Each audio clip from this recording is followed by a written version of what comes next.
Did the pastor ever show up?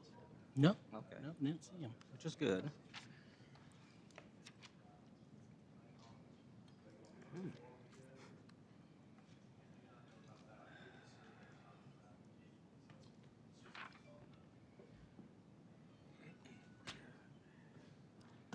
Good evening, everyone, and welcome to our Board of Aldermen meeting tonight. The first item on the agenda is roll call. Mayor Jones. Here.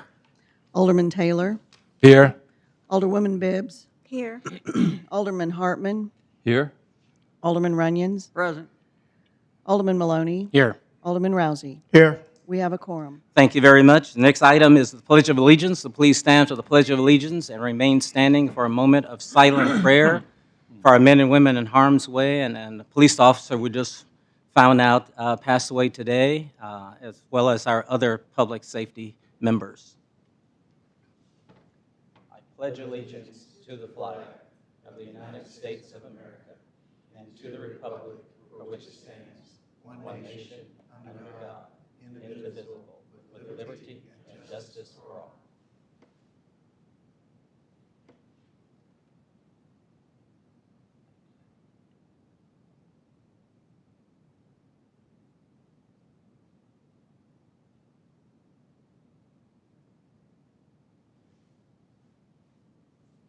Thank you. You may be seated. The next item is the approval of the agenda, and I would like to have the agenda amended to remove item C. Is there a motion to approve the amended agenda with item C being removed? Mr. Mayor, Alderman Maloney. make a motion to approve the amended item, which would remove item C. Thank you. Is there a second? Mayor, Alderman Rousey. I'll second the motion. Thank you. Any discussion? Hearing none, all in favor? Aye. Any opposed? So the amended agenda has been approved.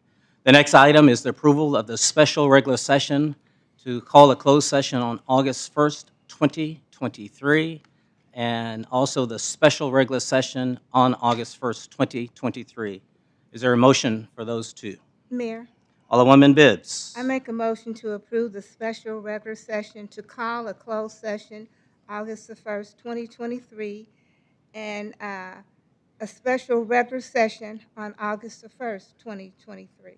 Thank you very much. Is there a second? Mayor, Alderman Taylor. I second. Thank you. It's been moved and second. Any discussion? Hearing none, all in favor? Aye. Any opposed? So the special regular session of the closed session on August 1, 2023, and the actual special regular session on August 1st, 2023 have been approved. The next area is awards, presentation, organizational business. As you know, we've removed item C, so I'm going to skip down to item E and then come back to item D. So is there a motion to make an appointment to the Planning Commission on item E? Mr. Mayor, Alderman Maloney. I'd like to make a motion to approve an appointment to Mr. Damon Randolph to a term that expires on July 1st, 2026 to our Planning Commission. Thank you very much. Is there a second? Mayor. Alderwoman Bibbs. I second. Thank you. It's been moved and second. Any discussion? Hearing none. All in favor? Aye. Any opposed? So we will make it the appointment here momentarily. Next, we have the recognition of the Yards of the Month. So if you would put those up there for us, Becky, so we can see the Yards of the Month. And for the Yards of the Month, for Ward 1, there is Dell and Edwards. That's Ward 1. Ward 2 is there off 10th Street. And Ward 3 is there off Ashland. So are those individuals here? I know Ward 3 is here. Ward 1 and 2, are they here? Ward 3, just so everybody knows, this is the lady that caused me tennis elbow and has caused me a great deal of pain and effort for Ward 3. So why don't you come on up and we will get a bag to you here momentarily. No bag. Yes. So this is yeah, we'll do. Yeah, we'll just so happens to be a fitness instructor at the View. And she is a very good fitness instructor at the View. And we all have sweat and tears because of Miss Flo for all that she's done. So thank you for taking care of your yard. We appreciate it. And the Board of Aldermen would like to thank you as well.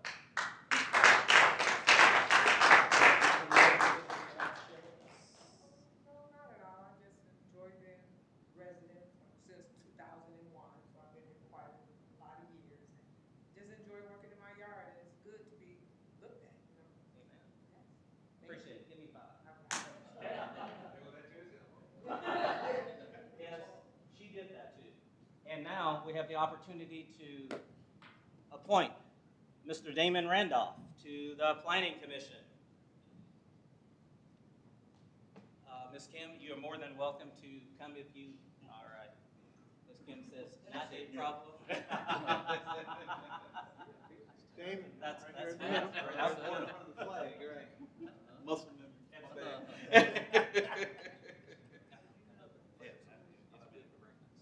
Do you solemnly swear that you will support the Constitution of the United States and the state of Missouri and the provisions of all the laws of this state affecting cities of the fourth class and the ordinances of this city, faithfully discharge all duties pertaining to your office, and faithfully demean yourself in the office to which you've been appointed, so help you God? All right.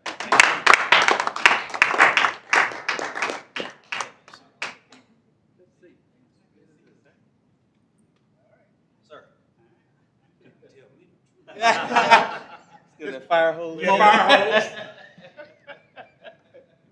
Yes, And while we're doing that, the coach of the Sharks swim team is here. So thank you, sir. We received an email that all the players the 3 members couldn't make it, but we're glad you made it. And we're going to recognize them when, Becky? August 22nd.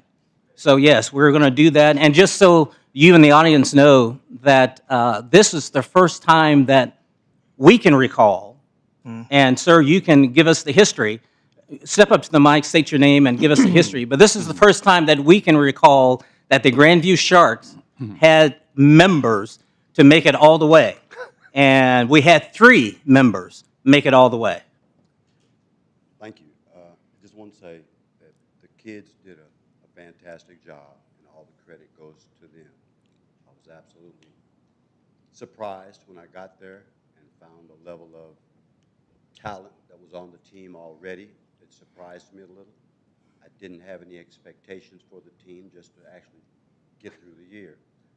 But when I saw the talent that I had, it was obvious that they needed good leadership.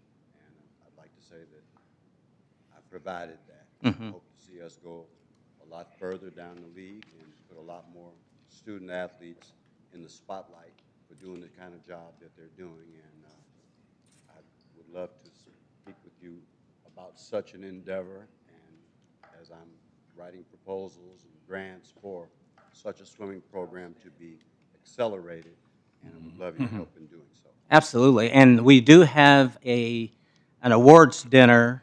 Is that next week for the Sharp? I believe so. Yes, so I will be there as well. So yes, without a doubt. And we'll talk further. Yes, sir. I appreciate that. Thank you very much. Thank you. The next item on the agenda is public comment. Anyone that would like to address the Board of Aldermen for public comment, please step up to the mic. If you have comments about any of the public hearing items, you need to wait until those public hearing items. But any public comment other than the public hearing items that are shown in the zoning map for Blue Ridge, the conceptual development, the conditional use permit for Joestown, and conditional use permit of 134 at 8 Spring, anything on those items, you need to wait. So at this time, it is 7:09, so I declare public comment open.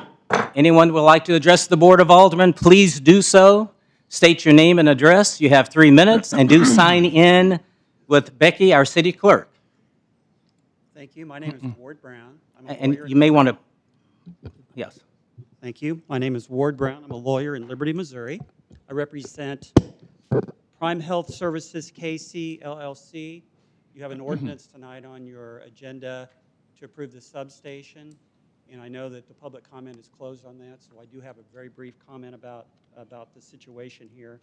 I will start by just saying very briefly that my first encounter with the city of Grandview was in 1977 when I played basketball against Grandview, and we lost in the district finals here to the Bulldogs. You guys, and one of your players transferred to my high school the following year, and we never heard the end of that. And the best part of the story is he is now the head coach of baseball at University of Arkansas. David yeah. Van Horn. Mhm. You know of him. So Yep. that's my connection early in life. All I'm going to say about this is we obviously are against this. We would like to use the property for medical reasons. We had bought the property just south of where the Evergy site is for potential use as a medical facility in the future. There's been discussions, I know, with the city about that in the past. We know that energy is needed. We understand that. We appreciate we all need energy. I will just say that sometimes some of us are asked to do a lot so that everybody else can have a lot. And my client will be working with Evergy, hoping to work this out. But if not, we'll have to use the court system to figure that out. And I just wanted to make those comments. Thank you very much for your time. Well, thank you very much, and do sign in right here, right here at the desk. I appreciate that. Anyone else? Public comment other than the public hearing items? Yes, sir. Okay. My name's Ron Winslow. I'm 13613 12th Street, and this concerns the substation. I'd like to read something at this time, a landmark decision that should have all Americans cheering. Louisiana Federal Court upheld the First Amendment right that to speak without being censored by any government. Judge Terry Douglas, and it's right now, it's before the Fifth Circuit Court of Appeal. When the substation was going, they talked about the substation. The only people that were notified were the people on the east side of 12th Street. And all the people should have been notified. Experts say 300 meters. That's 984 feet that a resident should be not close to the substation because of the electromagnetic field. And I've talked to the neighbors across from me. The letter from the city to me says I'm 185 feet. The neighbors across from me, which have children, two of the neighbors, and they're another 100 feet. So we're talking about 385 feet. They were never notified. I've talked to them, and they're concerned about the substation electromagnetic field, and experts can't prove true or false whether it causes cancer. So, but experts do suggest that you should be 300 meters away from the substation.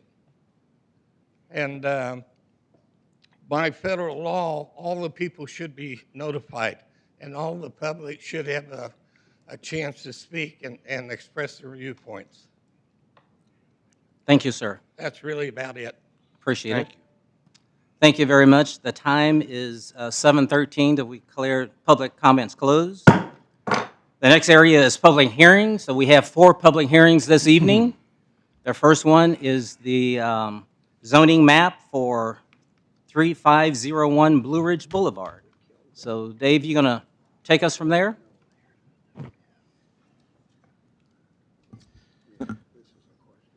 All right. Well, good evening, Mr. Mayor and members of the board.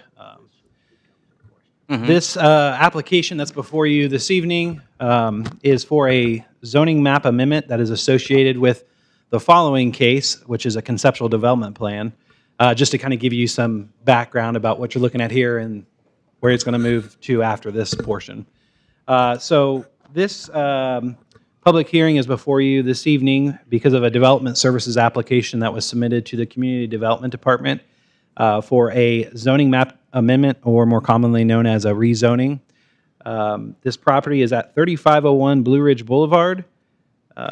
The applicant met with staff at a pre-application meeting on March 6, 2023 to discuss their proposed request.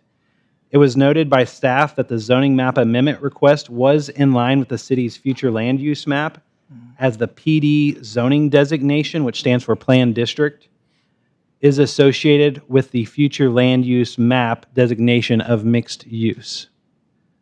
With that, I will hand it back to you. Okay. And again, this is a public hearing, and is the applicant here? And again, step up, state your name and address. Hello, my name is Jacob Erdman, 3200 State Route 291 over in Independence. Do we have a slide for this? Yeah, just pull up the mic so we The, can hear you. Yeah, just, there you go. No, hold it so we can hear you. Can you hear me? Well, you, okay. Yeah, Oh, just okay. hold it. Yeah, there you go. You got it. Mhm. Do we got a slideshow? The slideshow is for the conceptual The next development one. plan Yes, on the next next one, right. application there, but there are some attachments in this staff report here with some little bit of information about the zoning map request. So our project is switching from ag zoning right now to a PD. We believe that it provides a number of uses for future development, especially considering the R3 zoning next to it, switching to sort of an R2 type theme. We believe it is in line with the city's future use and will provide additional amenities going forward. So I don't really have much more to say. Thank you. And if you would, just go on sign in, just so we have record. Again, this is a public hearing, so Board of Aldermen, do you have any questions? No, sir. On this side, any questions? Not this time. On this side, any questions? Yes, no? Okay. Speak up, yeah. And this is something wrong with my ear. My ears are messed up. Okay, go ahead. Yeah. All right. Something's wrong with mine right now. So, have you talked with the neighbors on both sides?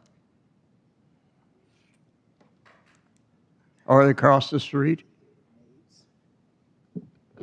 Alderman, yes, I believe so. I'm filling in for the primary engineer who was on the project, but to my understanding, that has been done, yes. And we've spoken with the neighbors, the housing development, the neighbors to the west of you and the neighbors across the street on the north side of Blue Ridge? You've spoke with them? Are they all in favor of this? I cannot speak to if they're all in favor, but I do believe they've all been notified. Would you all confirm? All right. So they have an opportunity to speak later. To my knowledge, yes. Thank you. Anybody else on this side that has? Again, this is a public hearing, so anyone in the audience that would like to step up and speak, do step up to the mic. You have 3 minutes to provide your comment to the Board of Aldermen. State your name and address, and do sign in once you finish. My name is Ronald Rose, and this is my wife, Yolanda Rose. We live on the west side, 3401 Blue Ridge Extension, right next door to it. For 33 years, no one has contacted. They sent a letter out, but I wasn't going to contact anybody about something I disagree with. I mean, I've been there, like I said, 30 years. It's a peaceful area, real peaceful. I mean, you get deer, you get foxes, you get turkeys, all different things coming through. I even, a few years ago, caught on my trail camera a gorilla. And you can't get any peaceful than that. You know, I believe if this moves right next door to us, property value is going down. Case in point, I mean, property value is going down. Not only for ours, but for people around us in that area there. And I know, and like I said, that, you know, they say this is townhouses. Well, to me, it's rental property. And when rental property comes in, that lower income rental property, that decreases the property value. And so I'm totally against this move. Thank you, sir. Thank you. We do appreciate it. Do sign in, please. Thank you very much. Anyone else? Okay, I'm going to say this again. Anyone else that want to speak on this public hearing, now's the time to get up, okay? Thank you. Yes, sir. My name is Dale Lingle. I live at 12601, I'm sorry, nope, 12510 Askew in Grandview, Missouri. But I own 20 acres of property that's pretty much across the street from this thing. And I've owned that property since 2001. Really, I not have a comment, actually. I missed the Planning Commission meeting the other night, so I don't know a lot about it. I actually want to know from y'all what plan development means. And so this is a zoning thing. This particular thing I'm talking about is zoning. But I know that it's followed up by where they want to build something. So, and I'm curious, if the zoning goes through and it's changed to plan development, but they choose not to build, then what could come in because it's planned development? So what is planned development, and what will let that happen? And Dave, if you would be so kind to do that, and you guys can step on up. So the planned district zoning category is one of the zoning districts that the city has that allows for flexibility in some sort of physical development form. Any projects that are proposed in a planned district have to go through the Planning Commission and Board of Aldermen to seek approval, like what we're seeing here tonight. So let's just say, for an instance, that this project, let's say it gets rezoned to planned district, but the project never comes to fruition. Later down the road, if someone else is interested in the property, they will too have to go through the Planning Commission and Board of Aldermen to get what's called a conceptual development plan approved. And there'll be these series of public hearings with public comment and that sort of thing. Neighbors, it's Missouri law that within 185 feet of a property that's going to have a public hearing for are notified with a courtesy letter, as well as it published in a general circulation. So if that gives a little bit of context there. And for a further technical explanation, we'd be happy to talk to you maybe outside of the public hearing process. Okay, well, just can you kind of compare plan development to like what residential would be, or like, as they said, the Brentwood apartments are R3? Yeah. Can you compare that, or commercial? Yeah.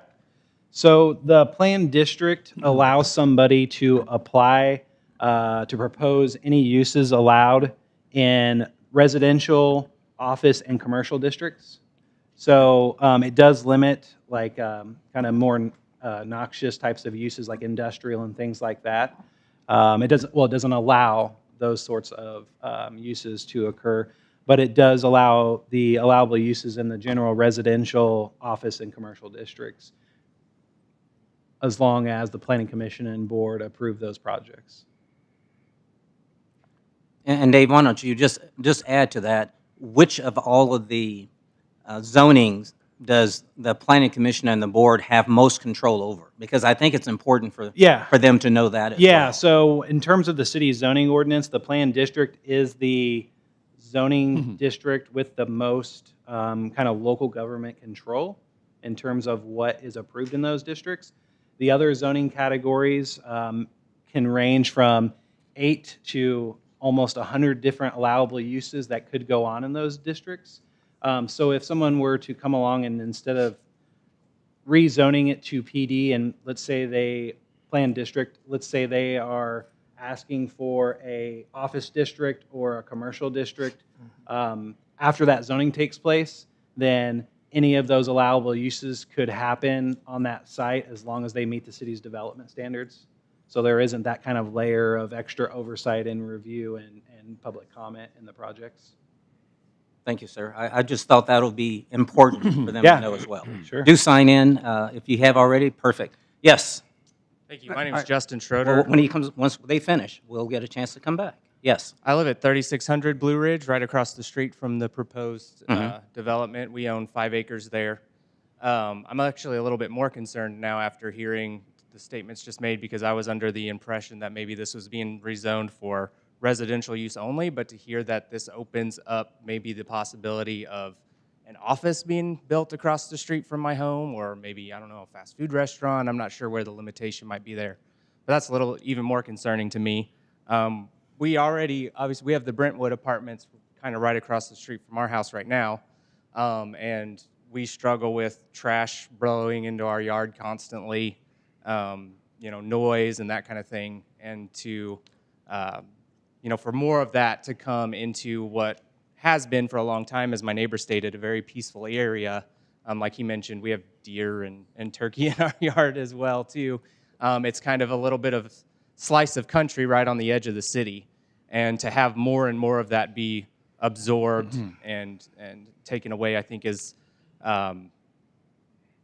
maybe a little bit to the detriment of what is kind of right now on the outskirts of Grandview, a little bit of a peaceful area. So those are my concerns. Thank you. Thank you. Just pass the mic, yeah. My name is Tracy Schroeder. I also live at 3600 Blue Ridge Boulevard.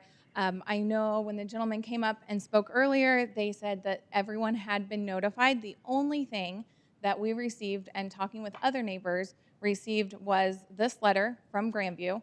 We were never contacted by the purchasers or developers. No letters additionally were received by us. So this was the first news that we heard about this. I think Grandview really prides itself, and I know as a resident of Grandview for the last 6.5, 7 years, on building community. And an outside investor who is not part of our community, just wanting to use our community to profit by putting additional housing in here, they're not interested in being a part of the community and taking care of the community. They're just wanting to profit from us. It's a wonderful neighborhood with great family homes, and if we bring in more just large-scale housing, those people don't invest in our community in the same way. I know there's already plans to tackle some of the issues like roads and sidewalks, which I love seeing Grandview do those things, but more group housing isn't the solution to continuing to make our Grandview a great place for families to grow up. Thank you very much. Appreciate that. Yes. My name is Yolanda Rose, and I live at 3401 Blue Ridge Extension, along with my husband, Ronald Rose. And my concern is whether or not the housing is going to be Section 8, is it going to be income-based? Because I found out today that the majority of the apartments in the Walnut apartments are not even occupied. And what kind of buyer is that going to attract if we have residential housing put there or duplexes? Is it for lower income based? What I would like to see actually happen is maybe those apartments have some kind of rejuvenation so that they become attractive. And then, if it must be the case that they put something there, that it will not only attract low income based buyers, but a majority of higher income base so that our community can grow instead of decreasing. Because you see a lot of, as our neighbors mentioned, you see a lot of trash, you see a lot of people just hanging around. I mean, there's a lot of traffic going on, there's a lot of vacant properties and the vacant apartments now. So if I was a buyer and I was coming in to purchase one of those duplexes, I would think again. I wouldn't want to live there, especially next to apartments that are already run down. So, I mean, that's really a concern for us because we're trying to build, as our neighbors across the street said, we're trying to build our neighborhoods up, not lower the value of our property by adding additional low-income property that's not going to be attractive to attractive buyers. Thank you. Thank you very much. Do sign in, please. Do sign in. Mayor. Yes. For the folks that are here right now, this is for the zoning but we will have a hearing immediately after this when concerned what they're going to put in there. So you want to stay around and see what the developer's telling us he's going to put in there. So I think you'd want to hear that also. And this, again, it's a public hearing, so anything that you've heard, you want to comment on. Yes, if I may, just briefly, I've tried to keep track of everyone's comments as we go, but if I miss any, I apologize. To the gentleman's point, I respect your comment about nature, and I believe if you see in our next slide, we incorporate a lot of natural features in there. On our design staff, I can promise you we really want to preserve that. You know, items like a stream buffer to protect that stream, using landscaping features such as trees to maintain those buffers, aspects like that. I do not envision us going in and putting in like a parking lot, so to speak. As for the low income aspect, I believe you made a comment about that as well, but these will be fairly high $1,000 a month rent units. You know, this is not low income. This is not Section 8, any of that.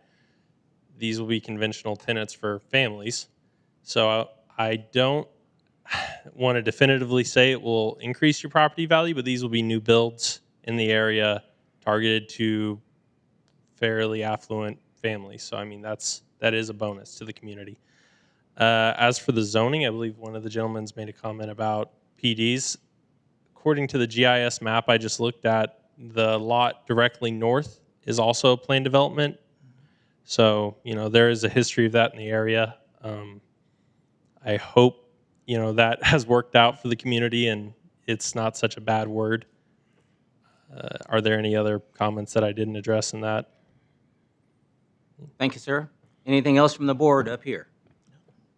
Not seeing anything, and it is 7:31, so I declare this public hearing closed. And 7:31, I declare the public hearing opening for the conceptual development plan for 3501 Blue Ridge Boulevard. And Dave, you're still up.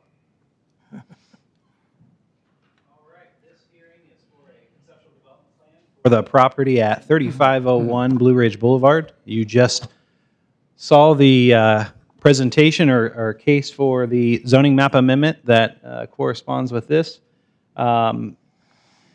I kind of mentioned some of the details about kind of the history of the project as it pertains to rezoning, but I'll kind of go over how it necessarily is related to the conceptual development plan, and we'll let the developer come up and give the presentation. So again, there was a pre-application meeting on March 6, 2023 to discuss the proposed request for this conceptual development plan.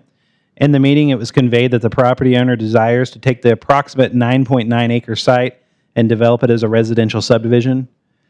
Building types consist of side-by-side duplexes. The subdivision is proposed to include a new public street with an approved turnaround cul-de-sac and an east-west street snub for future subdivision expansion if desired. The public street will be constructed to city standards to include proper storm and sanitary sewers, street lighting, sidewalks, curbs, and other features. This subdivision will have a shared playground area and all open or common spaces, including the above-ground storm detention facility, will be maintained by the subdivision, which is formed at the time of the final plat process. I will hand that back to you, sir. All right. Thank you very much. At this point in time, we need a developing team.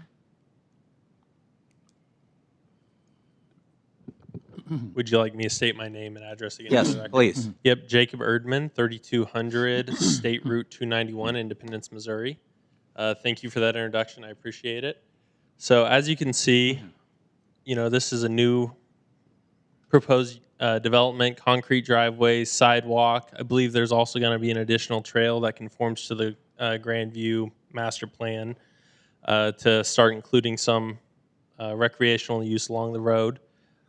Community playground and other features like that to encourage an actual sense of community within these duplexes. I hope this is not just a renter community. I hope this turns into something where families enjoy to live. And I believe that's our goal with that. We go to the next slide. Overview of the project location. As you can see, it's fairly dense vegetation in all directions. We intend to keep the southern half of this lot vegetated and protected. You can see that in our later slides, but I just want to point that out. There is a gas line that goes through there, or a sanitary line. At the moment, I can't remember, but that's the only break in the vegetation, so it's very dense. Information about the gentleman over here and the project. Yeah, and currently this ground is vacant. We'd like to see that used to grow this community, as stated in several instances in the Grandview master plan. This is fairly prime real estate with a great aesthetic view that currently is not really benefiting the individual members of this community in future growth. I apologize going back and forth, ladies and gentlemen.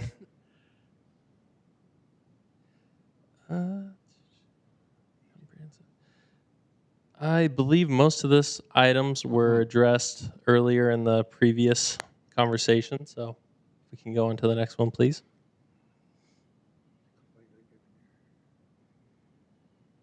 There's the reference Grandview master plan, like I've talked about. Housing seems to be a very in dire need in this community, with different figures pointing out to the expected growth and the existing demand. We believe that this development will at least get a step in that right direction and potentially encourage future development for these residential communities after we prove that it's successful. We're talking 20 duplexes, so 40 units. We're only anticipating on using nearly half the property. Like I said, the rest of it's going to maintain nature. So hopefully a lot of the animals in the community, like you pointed out, the foxes, the deer, still have a great home with a fairly low density to units to ground. So that's good. And it's going to provide a lot of different types of housing in this community. So this isn't, to the earlier point, low-income housing. This won't be subsidized, but it's also, not mansions that are going to be driving up property taxes and forcing people out and doing undue burdens to that. So I believe that it fits a good niche that the city would like to see done. 3-bed, 2.5 bath with a garage. I mean, that's a fantastic modern design. These aren't the shotgun homes of old, where you can really have a comfortable way of life there. There's an elevation sketch for what we're anticipating it looks like. As you can see, a lot of good landscaping features, pleasant to look at, easy, accessible, a place where, I could see my family moving in. So other sketches, including what the patio concept will be in the front and the rear. I believe we got a duplicate slide for these next two. Yep. And there is an overview of our duplex. So, please take note if anyone wants to rent one of these. It sounds like they might be coming soon. And I believe, off the top of my head, I can't recall, but I believe we're actually well in excess of the city's ask for public space and usage of open space in the community. I believe that our park also provides a unique feature that might be missing in some other recent developments in the community. I think that's a lovely aspect. Community playground, like I referenced. There's also going to be a walking trail in the front and heavily wooded area, so around our stormwater detention area that one might enjoy. And lastly, I believe that this will be a good addition to the community. I believe that the developers see that too. I believe that potentially some of the board members agree that this is a good aspect for the community. And going forward, I hope that it does not have any detrimental effects to the individuals living in the area. That is not our goal. That is certainly not our hope or intent. And we're committed to make sure that doesn't happen. Thank you. Thank you very much. Let's go back to this side. Any questions you have on the conceptual development plan public hearing? Go ahead, Dan. I was just going to ask him, you mentioned rent. If anybody was wanting to rent, they could rent, but you also mentioned purchase. So is one owner going to build and own all of these and rent them or sell them as he can to people, or what is the intention on that? I'd like to defer to this gentleman. And again, state your name and address, and hold the mic, please. Hello, my name is Jonathan Jennings. I'm the owner of the land. I bought it about 2 years ago. And I'm actually a local owner. I live about a mile from this land. The goal is to do higher end rental properties or owner occupied properties. They're going to be listed on the MLS. So somebody could buy a full duplex, live in one side, and have a mother-in-law or children, in college, live on the other side, or they can rent out the other side and help pay their mortgage. They're going to be, if an investor buys them, our rental comps are about $1,800 per unit. And we're going to list the properties for around $550,000 per duplex. So they're not going to be low income Section 8 housing. They're going to be middle income type housing. And I think Grandview is heavily growing, needs more housing. And when I bought the land, I wasn't sure what I was going to do with it, but I decided to apply for an application to develop it and build duplexes. I would like to keep maybe some of the duplexes, but the majority of them will be for sale. I'm hoping some of the duplexes will be sold to homeowners. I know when I was 23 years old, I bought my first property, and it was a duplex, and I had a roommate, and I rented the other side, and I had a mortgage payment. But after I collected my rent from my neighbor on the other side, and then my roommate, my payment was only $73 a month. And that's a great program for somebody that wants to buy a duplex, live in one side, and rent out the other. But we're going to list them publicly on the MLS where anybody can buy them. I seriously doubt they'll be sold to one out-of-town investor that will buy the whole project. I'm thinking some of them are going to be owner occupants. But they're going to be granite countertops or marble countertops, high-end walk-in showers, master big walk-in closets. They're going to be nice properties. They're going to have a FEMA tornado shelter built in the duplex. We're following all those guidelines. There's going to be a nice walking trail. There's 2 catch basin ponds. There's buffer zones from the neighbor to the west. He has a really nice home. He has nice land. There's going to be woods that separate us. The neighbor to the east is an apartment complex. Our properties would definitely be higher end than those. But the neighbor to the west is a really nice property. But unfortunately, the land is zoned agriculture in a Grandview city that's growing and has a need of housing and development. So that's my intent for the project. Thank you, and do sign in as well. Yep.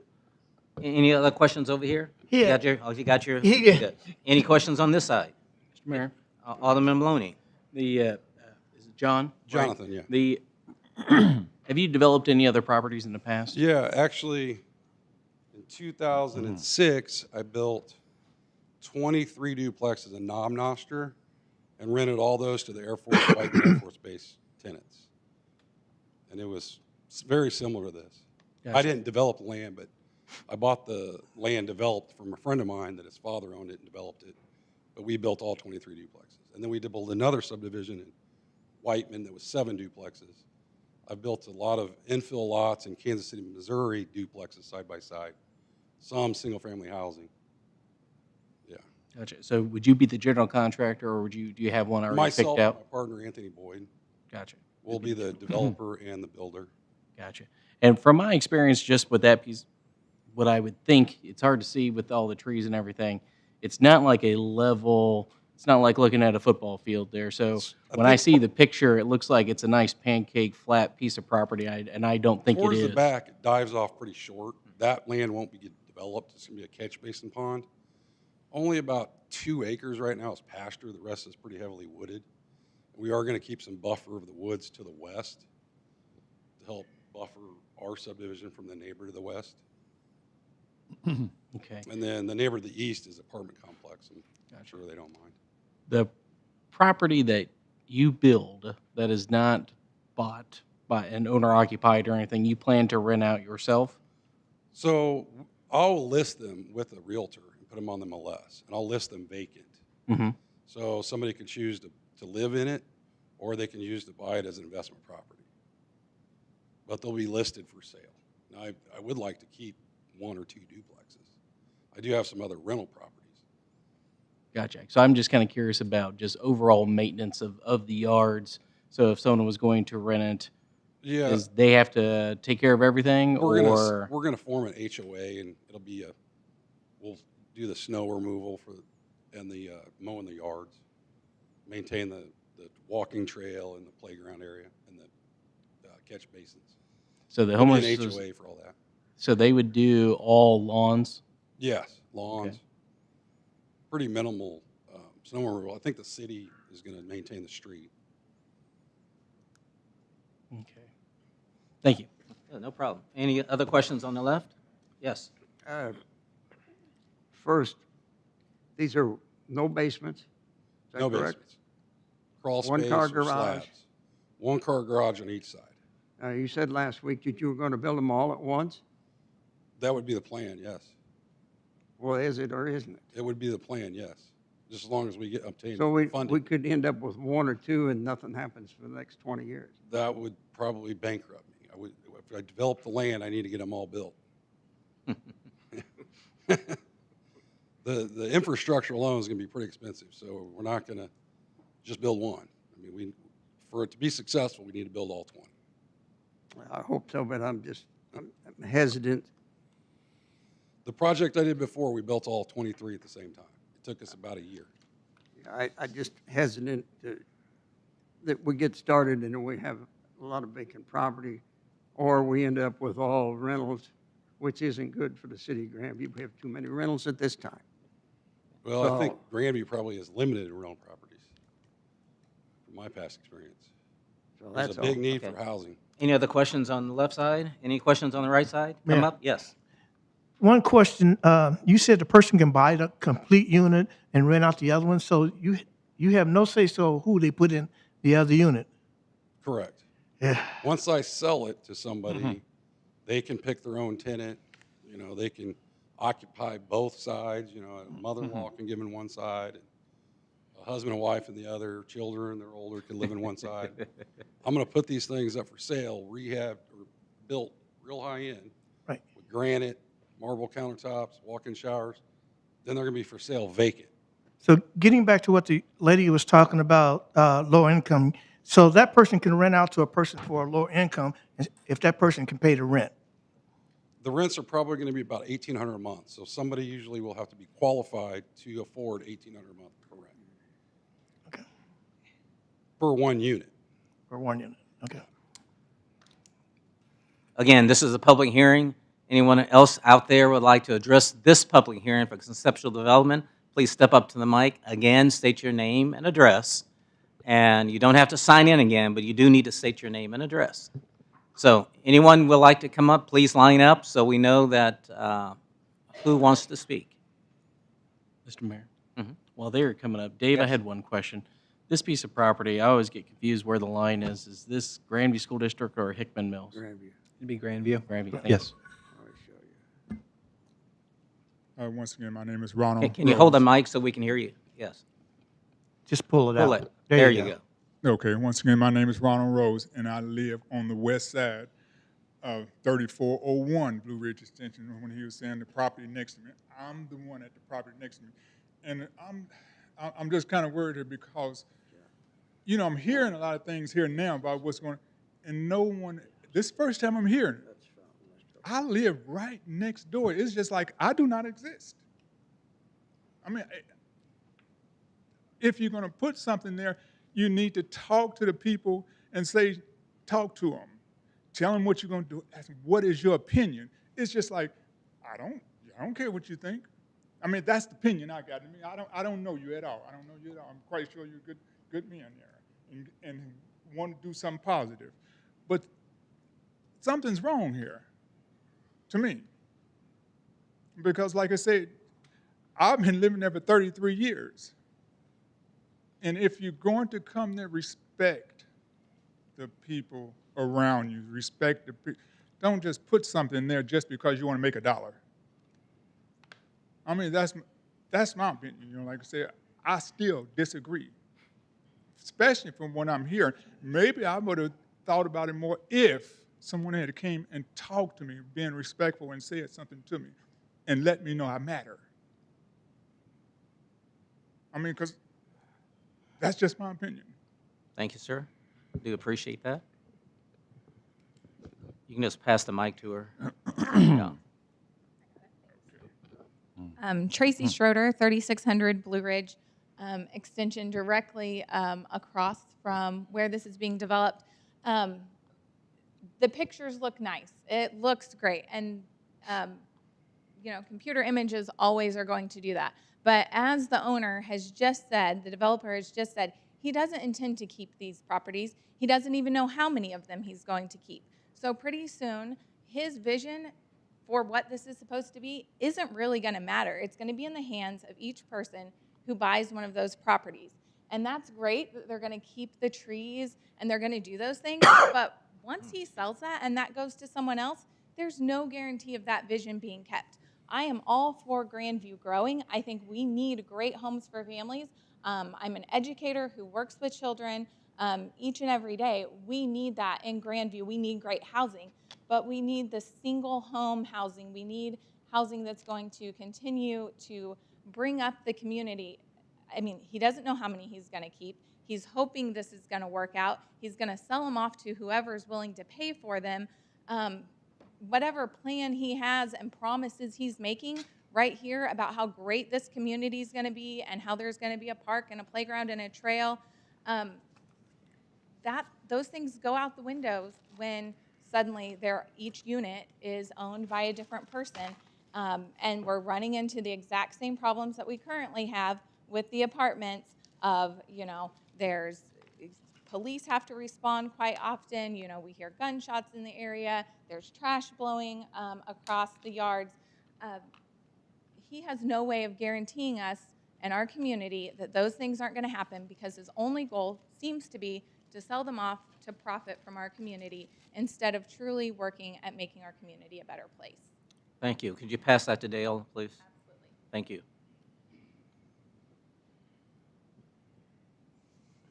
Hello, my name is Dale Lingle. I live at 12510 Askew, Grandview, Missouri. Okay, so this looks nice to me. It looks good. I guess one question I'm going to ask and not immediately get the answer, but how can we be assured that it's going to be granite countertops and walk-in showers? Is there a way to say that that's what it's got to be? It can't be any less than that kind of thing. So that's a question I'm asking. Okay, so that's kind of just put that in there and see if I can get an answer back to that in a minute. The HOA, okay, yeah, HOA with people who own the buildings, and the owners have to, they are a member of the HOA. Anyone who rents is not a member of the HOA. The owner is the member of the HOA. So the renter who moves in just has to know that the landlord is paying his bills and making sure that the HOA stays nice. These are no basements, right? Yeah, okay. And so one-car garage.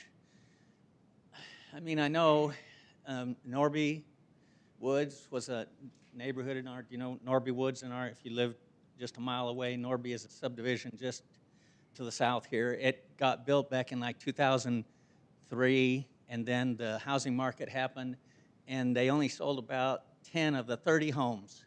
And so it sat there forever. They were nice homes. It was looking like it's going to be a great neighborhood. But after 30 years now, and so the infill came. And I mean, on one hand, it's good, but what happened is we all let one-car garages come in there. And on my personal opinion, that kind of wrecked that neighborhood. So I am closely associated with the Fountain Lake Homeowners Association, Fountain Lake subdivision in Grandview. I participated in developing 4 acres of that in 2005. It also put in 20 lots, and the housing crisis got it, and only 13 of the homes sold, and 7 lots remained to be sold. They waited for a long time, and I tried to sell those lots for a long, long time. I couldn't sell them. Finally, I did. We insisted that 2-car garage homes go in there instead of 1-car garage. And so it's, there is something about a one-car garage home versus a two. If this could be changed to be two-car garage homes, I think that would really significantly say what kind of community that is. And more in line with the granite countertops and the walk-in showers and that kind of thing. Now, I just don't know if you got the space or you can change the plan that much now. I don't know how far down the road you are with a thing like that, but that's my comment about one-car Thank you. garages versus two. Thank you, Dale. Appreciate it. And we're going to give someone there a chance to respond.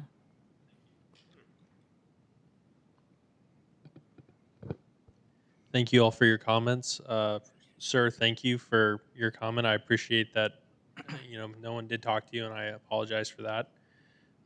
I could see why that would be upsetting, and I hope that, you understand that we did not intend to harm you in any way or make you feel neglected. So thank you for coming up. To the lady's comments, this is a local developer taking a risk. This is, a bank loan, but it's his money and his time and his reputation. This could potentially set him back and his kids back, his future, pretty badly if we don't get this and get this right. I can't speak to the cash grab aspect of it because it's not. It's an investment in the community, and if people in the community aren't encouraged and enabled to take risks, it's really hard to grow. And I think that a local member making that commitment and making a commitment to not just rehab but build new, I think that's an incredibly impressive and powerful thing and statement to this community, and I hope it actually creates a trend. And we can plan towards market crashes and things like that, but he's betting his life and his reputation on it. So I mean, it's success or bust. There's a lot of ways to make money in this world, and he's choosing one that actually impacts families.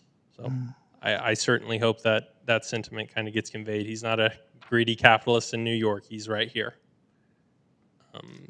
Is there any comments that I might have missed? Apologize. Well, thank you. From the board, any questions on this side? Yes. Yes, Mayor, I did have another comment on the driveways and the garage.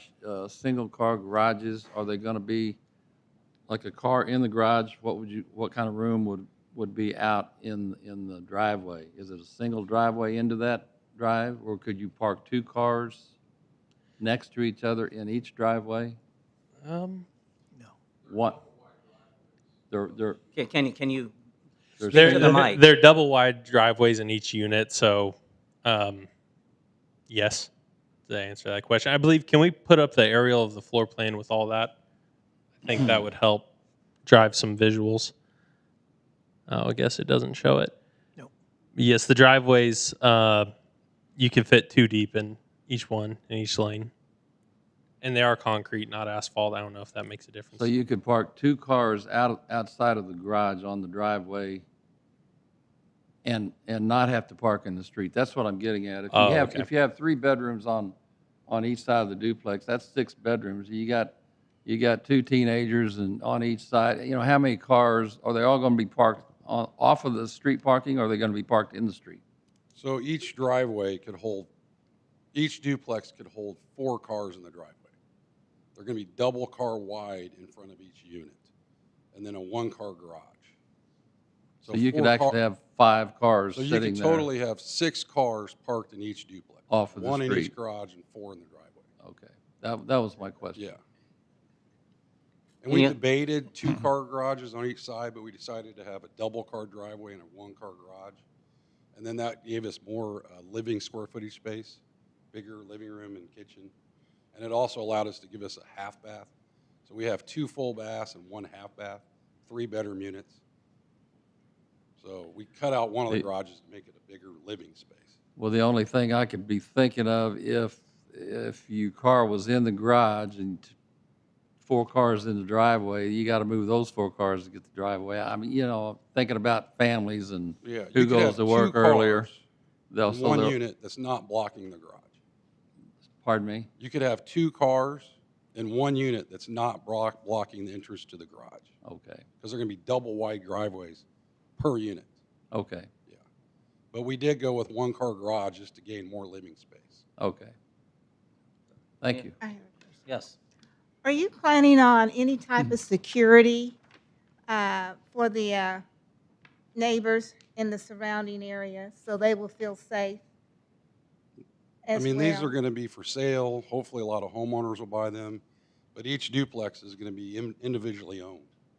The yards are all going to be maintained by an HOA, but it's not set up to be a security guard. I mean, these are going to be middle to higher income type housing, type rental property housing. I don't know if the apartment complex next door has security, but that's an apartment complex. This is going to be hopefully a lot of home ownership, pride in ownership. You know, like I saw some of these houses that had flowers. Hopefully, the tenants or the homeowners have flowers in the yard and take pride in the community. I'm not planning to have a security guard. This isn't going to be a low-income, inner-city type housing. This is going to be at least a $550,000 duplex. You know, it's expensive to build today in today's material cost after Corona. Lumber's double what it was 3 years ago. This will not be low-income housing, and we can guarantee they're going to be either marble countertops or granite countertops, nice high-end tile showers, and I have to do these pretty nice to be able to sell them. They're not going to be low-income at all. So any other questions on the right? One question. Yes. Dave, can you go back to the layout, the floor plan layout? Okay. My question is storage. There's very little, if you got a family of 3 and they're teenagers, I know I've been living in my house for 30-something years and I got stuff I keep in my basement. But you're not going to have a basement, so where are you going to where are they going to store stuff? They have a hall linen closet. They have another closet in the hallway. Each bedroom has a closet, and the master bathroom has a big walk-in closet. And then it's open concept with kitchen, and then you have a one-car garage. And the garage is deeper than normal. You can fit your tools, toolboxes, fishing poles, whatever you need.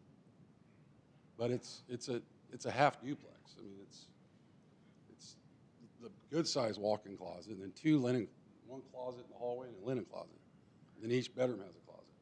So as an HOH, are you going to limit a person to, say a person wants to put a storage thing in the back of his house? Like a storage shed? Mm-hmm. I think that would probably have to be up to the HOA. I think there's rules, like what is it? It can't be more than 70 square feet without a permit, I believe. I think they'd have to obtain a permit for the city of Grandview to build that, but I guess that's up to the person that bought the duplex and the city permitting process. Okay. But So any other questions on the right? And questions on the left? Yes, Alderman Taylor. Yes, I have one. I bought I rented an apartment right next door years ago. I'm going way back. Now, I've been in Grandview for over 33 years. $550,000 per duplex seems quite a bit to me. Now, you're very optimistic, and I like that. But in that neighborhood, I don't think the houses over there cost that much.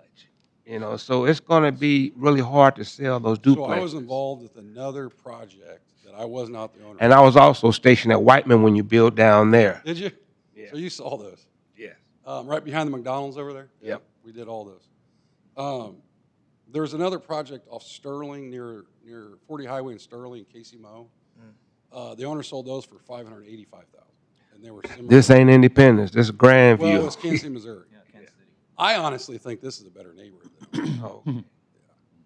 So, But I'm done. Anybody else? Just one. Yes. How wide is each unit, or total, how wide is the duplex?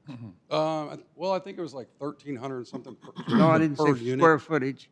I think, said what are they, 80 width. square foot, 80 linear foot width lots? Yeah. Yeah. 80 Wide. across. The lot, yeah. The lot or not the lot, the duplex. What's that? How wide is the duplexes? Yeah, I mean, we have the architectural drawings, but it's pretty close to 70 foot wide, I think. We have the full architectural drawing somewhere. Okay. Any other questions from the public? Again, this is a public hearing. Anybody? Could you pass the mic? My name is Yolanda Rose, and I live at 3401 Blue Ridge Extension in Grandview, Missouri.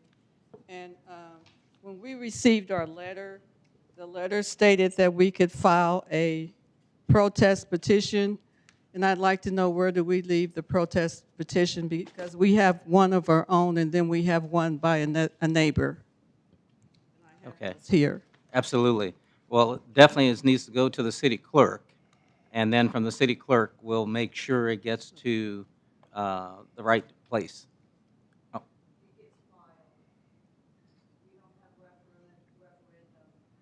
Can you speak to the mic so I can hear you? Because I'm sorry. Petitions in Grandview are not subject to referendum to go to the voters by petition, so the petitions get filed in my office, and that's where they end. Okay. So be filed with you. Okay. What happens once it's filed?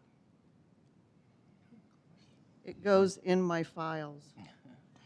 Yeah. Is that the end of it? That's Yeah. the end of it. That's the end of it. That's the law. So for a class four, for fourth class cities, city. that's the law for Okay. petitions. Yeah. All right. Thank So you. what's the purpose of the petition if it's just being filed away? I'm just asking. Yeah, that's because a good we question. took the time to Mhm.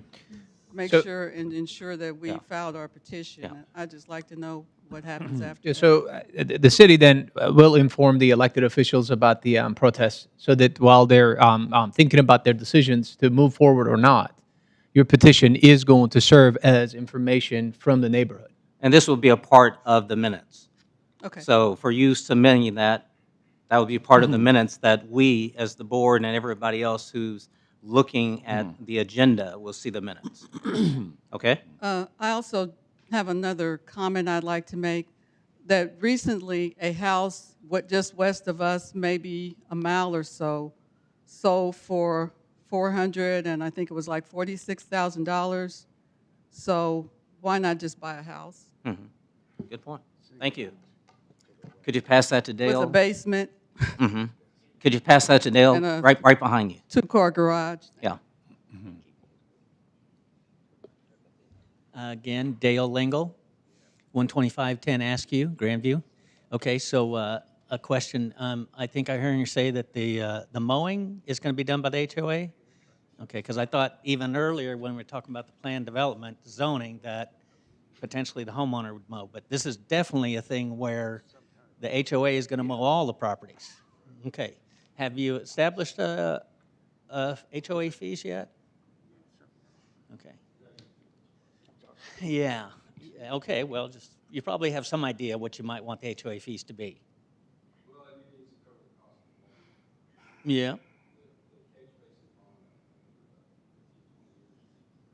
Okay. We probably need to be on the mic. So Yeah, we if can't he's hear going to ask you a question, can you please come up and answer the question so we can take record of it? So I'm sorry. I apologize. No. Good point. Could you pass the mic to him? Yes. So he can answer and we have record of what's stated. Thank you. So it's Jonathan again. He asked about the mowing. The mowing is going to be provided by the HOA. And I'm sure they'll fertilize the grass, keep it up nice, but that's the main thing the HOA is going to be, just maintain the grounds. Thank you. There's also walking trails through the woods, and there's 2 catch basin ponds that will have to be maintained. Okay. So then going a little further, how about the exterior maintenance of the home? So that's all on the homeowner? I believe that's how we'll set it up, is all on the homeowner. Thank you.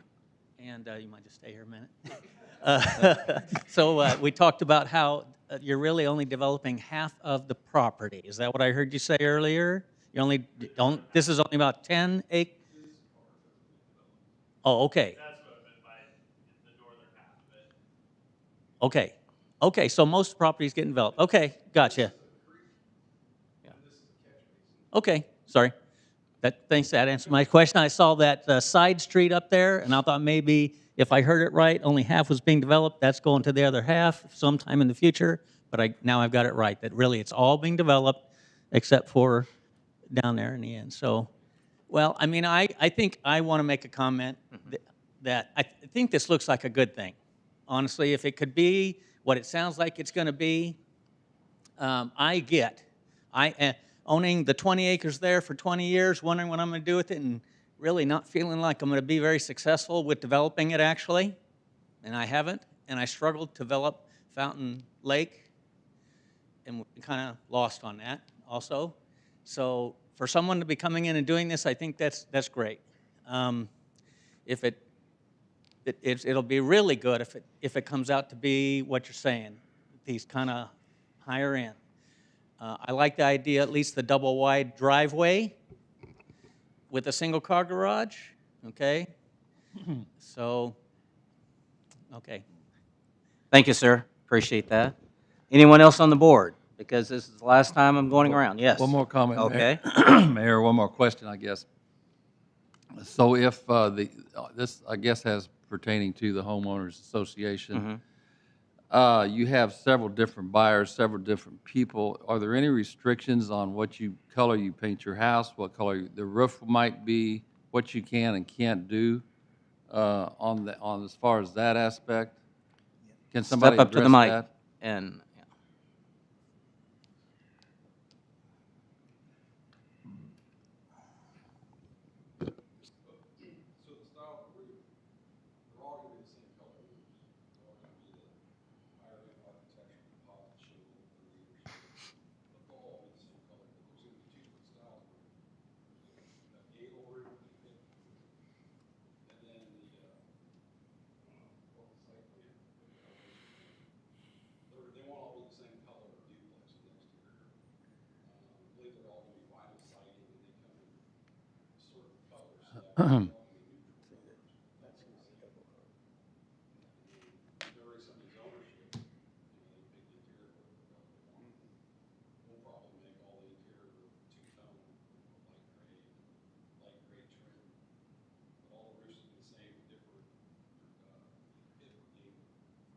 There'll be asphalt roofs?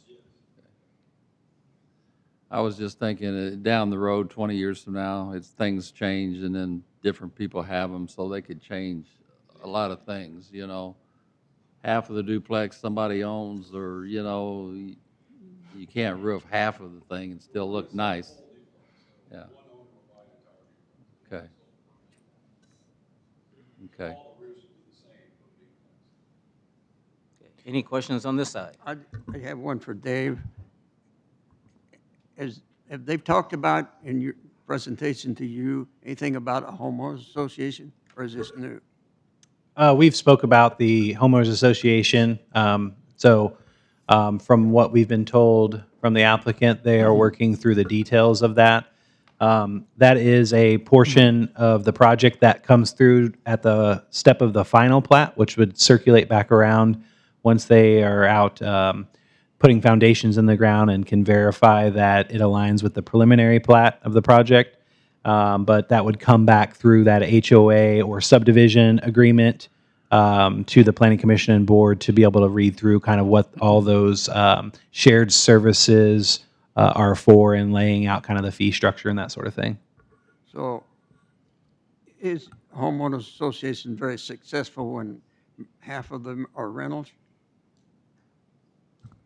I don't have enough data or information to be able to verify that for you, unfortunately. I'm sorry. Okay. Something to think about. One more thing. Yes. Maybe Dale can help, or you can answer, or anyone. How much is the homeowners association? He said he had. Okay. Because we're looking at possibly a $600,000 duplex. Right. If you just $50 added to it, is $600,000.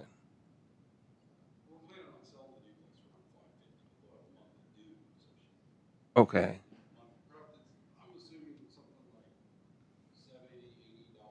Okay.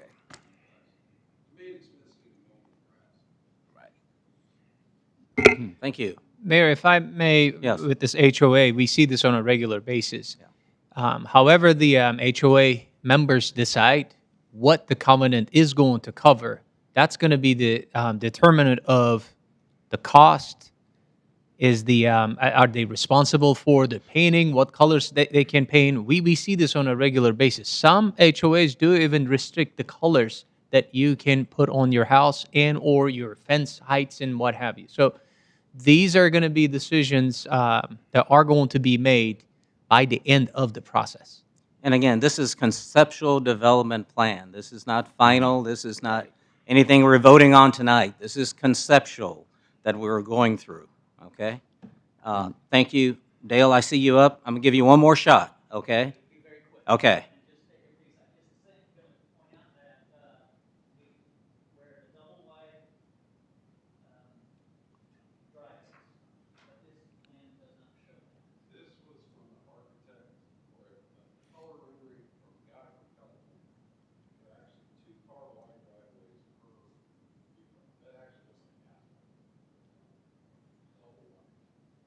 So,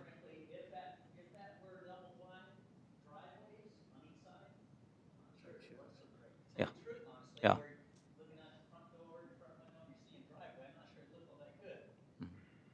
Yeah. And,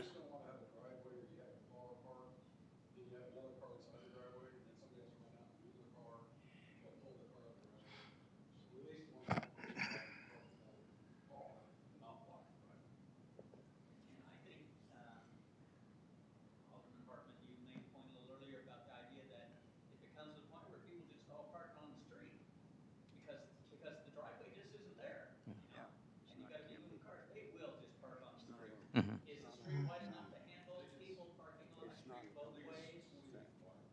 It's not. Yeah, so it will be a standard residential street that meets KC APWA standards. So it would be able to handle parking on at least one side of the street and still have 2 lanes of traffic to be able to navigate through. Awesome. Thank you. Yes, ma'am.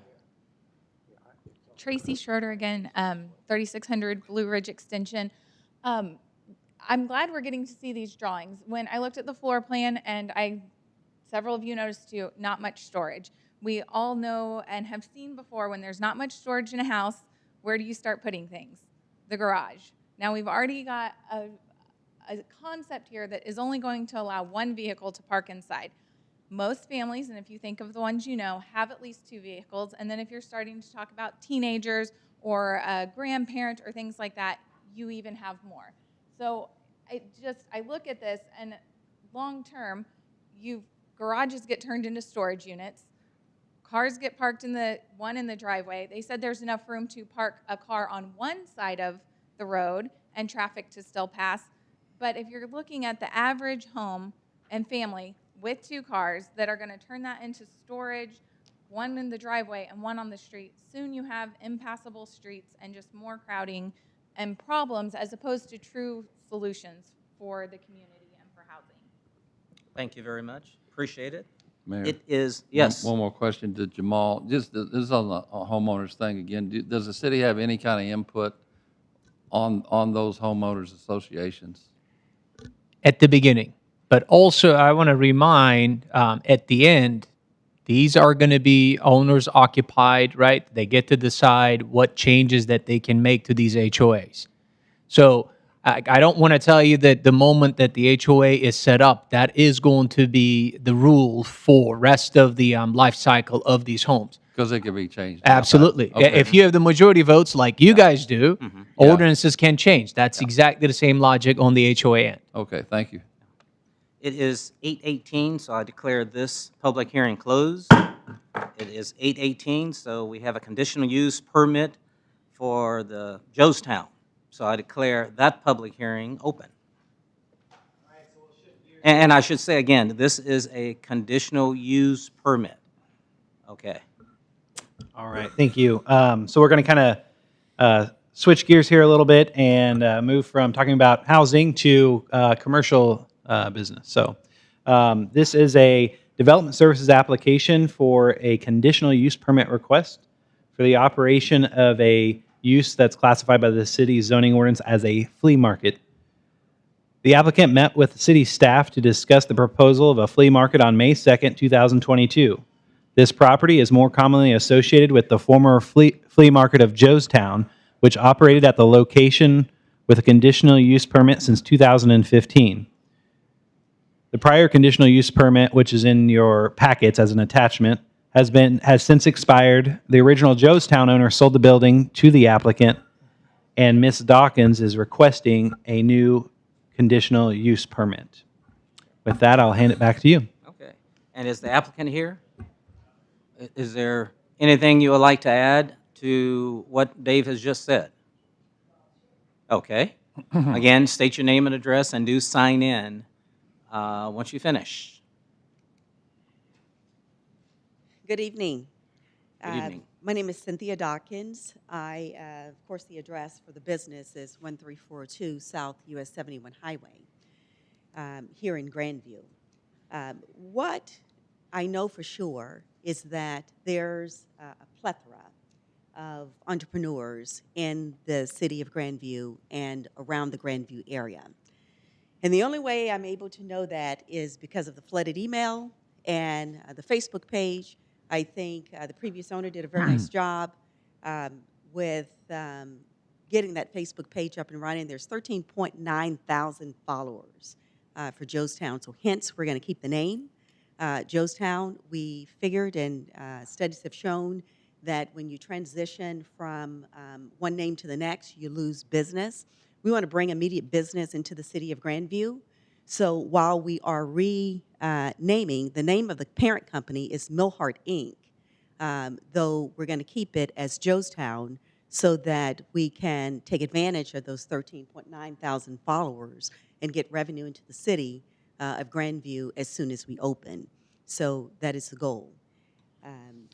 If we did one thing different, that would be, I mentioned renaming and rebranding. So we are working at, if any of you were to stop by, we are working at rebranding the building itself, and we're working from the inside out. So when you come, you will see that it's different than what it was. So we are building on what was there before. We'll have 3 different level of clienteles. So the folks who are currently in the apartments that are there right now, they'll be able to shop there. We also want the middle income, and we also want you guys to shop there too, and ladies to shop as well. So there will be 3 different levels of incomes that will be able to shop there, and all will be welcome. You will see it less like what you've known it to be in the past, and I think you'll be very pleased. We look forward to partnering with the city of Grandview, and when I say partnering, I do mean partnership in the sense of being in sync with the city. So what is stated there for us to follow, we will follow because we want to be in sync. We are not just here for a minute. We hope to be here until we retire. I spent 31 years in sales, 25 years in pharmaceuticals, you know, as one of the owners, and 5 years in sales for Coca-Cola. So I think we know how to make business go out the door and make the cash register ring. What I want everybody to feel comfortable with as we rename and we rebrand here is that we are not just coming to make a sale, we're also coming to, as I mentioned, partner with the community. So we believe that it's our duty, it's our responsibility to give back. And when I say give back, that is to raise up other entrepreneurs in the city of Grandview. I believe it's something that we must do. I hope that we also inspire other entrepreneurs to follow the same pattern for those who may not be.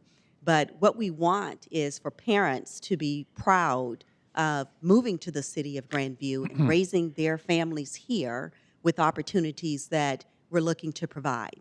And that is to establish grants or to get grants so that those students who are sophomore through senior, those who look to be entrepreneurs will have an opportunity to do an internship there at the store. And so when they walk away, they'll know if entrepreneurship is something that they would like to embark on. If not, they'll choose another path. But if so, what you then have are entrepreneurs who are raised up right here and will then hopefully after college, or if they decide not to go to college, will then could immediately start businesses here. And it's something that we started, you started, right here in the city of Grandview. Finally, what we want everybody to feel comfortable with is that we are here to stay. We're not just here to pop in and pop out. I mentioned to you earlier that there's a plethora of entrepreneurs here in the city of Grandview and around the city of Grandview, just from the emails and the phone calls and the Facebook messages that we've received. With that being said, retailers are doing business differently, and I think Grandview can be on the cusp of that. There are actually businesses that have brick and mortar places.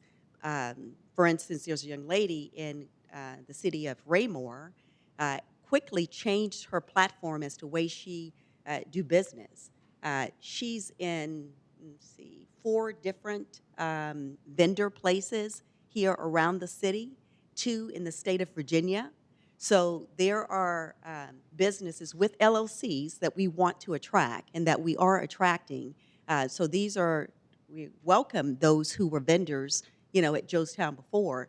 But we also want those vendors who have LLCs and have real or LLCs and businesses to be there in the store, because they're learning that instead of people trying to drive business just to their stores, they want them in the corners of the city. And Grandview is one of the corners of the metro area that they'd like to be in. So with that being said. Thank you. Very well. Do sign in for Yes, sir. sure. And let's start with my right. Any questions you have? Well, I have a comment. I want to say thank you. Very well, sir. I talked to you before, and I really think you're going to do a great success down there. And you got one customer. You got me. Well, thank you very much. We look forward to it. Any other questions, comments for staff or for Ms. Hawkins? Go ahead, David. I love your concept. And I know you said you weren't going to change the name, but you were going to make some changes. What are the changes that you're planning on making? Well, one, you'll see when you walk in the door, it's an updated establishment and has more of a feel of home, I would say. More of a feel of community. When you walk in the door, there'll be an area for people to sit, to commune, to maybe have a water, coffee, tea, what have you. That will be different. Also, the surrounding area will be friendly for male and female, I guess I would say. Your colors are going to be different. We actually have an interior designer who did the coloring for us, because I'm not good at that. I do know how to sell, but colors I don't know. So the entire feel of that place will be different than what you're used to before. Customers will be welcomed from the time they hit the door until the time that they leave. Yeah. One of the things that concept that Quick Trip does that I like is welcoming the customer back without them knowing that they're coming back. So we'll see you next time. Good. Yes. Just a quick comment. Thank you. You done, Debbie? Thank you. I like the idea. I can sit and drink while my wife shops. Is that right? Absolutely. That's the goal. I'll be down to see Comfortably. Good. Anything on the left? Comments? Mr. Mayor. Alderman Maloney. Can you just back me up? Do you own the property? Or? Yes, I own the property. Gotcha. And when did that property change ownership? Let's say somewhere around the second week of June. Everything's maybe a blur right now. Thank you. Uh-huh. And then can you tell me, with your experience, what's the difference between a flea market and a mercantile? My concept? Mm-hmm. I think a flea market is just that. When I think about flea market, I think about swap and shop. When I think about a marketplace, or as you're calling it, a mercantile, I think about different entrepreneurs who are there. They have a vested interest in their business. Mm-hmm. And so they bring products to the establishment that they're interested in selling, and that the community around them is interested in buying, because it has to be both. I got you. Because I was, in an orderly fashion. Sure, because it's labeled as a flea market in Yes, our sir, I package, understand that. And I look forward to getting involved here. And look forward to hopefully changing that at some point, because I think when we think about flea market, it's a different persona than marketplace. I'll give you an example. You may have gone to the KC Marketplace on the plaza. They've got several locations. There's one even on Red Bridge. And when I look at their name, Marketplace, I do think about different level of customers, different level of income bases that are welcome there. When I think about flea market, I think about maybe some higher end pocketbooks may not want to shop there. But I think to bring revenue to the city, we would want to make it possible so that we can welcome all levels of income and make them feel comfortable shopping there. I'll give you another example. We'll have anywhere from the previous owner use a supplier called C&L, and they do a great job with apartment tables, with apartment furniture, that kind of thing. But we also have other market vendors there or entrepreneurs there who are interested in bringing in Bernhardt on a regular basis. They're interested in bringing in Thomasville. So we're ready to market to 3 different pocketbooks, so to speak. So I'd like to see it change from flea market to mercantile, as you mentioned, or marketplace. I think that's more attractive for the city. Gotcha. And Dave, can you just kind of give me a little bit of background? I understand the conditional use permit expired. That's why we're doing it. Can you explain why this building on a commercial stretch needs a conditional use permit to begin with? Sure. So it's not necessarily pertaining to the building itself. The land along this side of the highway from 135th up to approximately High Grove is all zoned the commercial services and wholesale district. In that zoning category, and this also will address your question about the term flea market. Flea markets are categorized as one of the uses requiring a conditional use permit. For whatever reason, the history of that, how that got put in that particular category for requiring a conditional use permit, that I'm not 100% clear on, but that is the fact with it. And in the application or the in your report there that was typed in, that was staff putting in the term flea market to align with the actual use that a conditional use permit is tied to, or at least a request. So it's not necessarily exactly the term used that she's portraying about what she wants to do, but that's the technical term in the zoning ordinance that is connected to this conditional use permit request and the general land use or building use going on there. So, gotcha. So if she was selling, say it was an art gallery, it wouldn't need a conditional use permit. Is that correct? Correct. There's probably a half dozen different uses that I can think of offhand that would require a conditional use permit.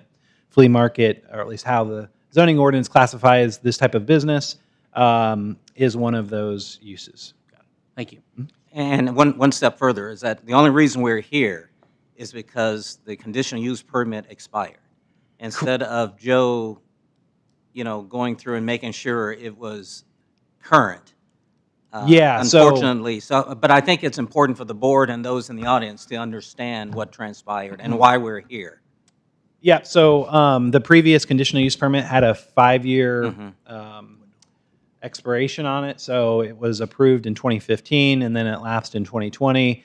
Probably a lot of factors going on in the world around 2020. We're now at this date, it's changed hands.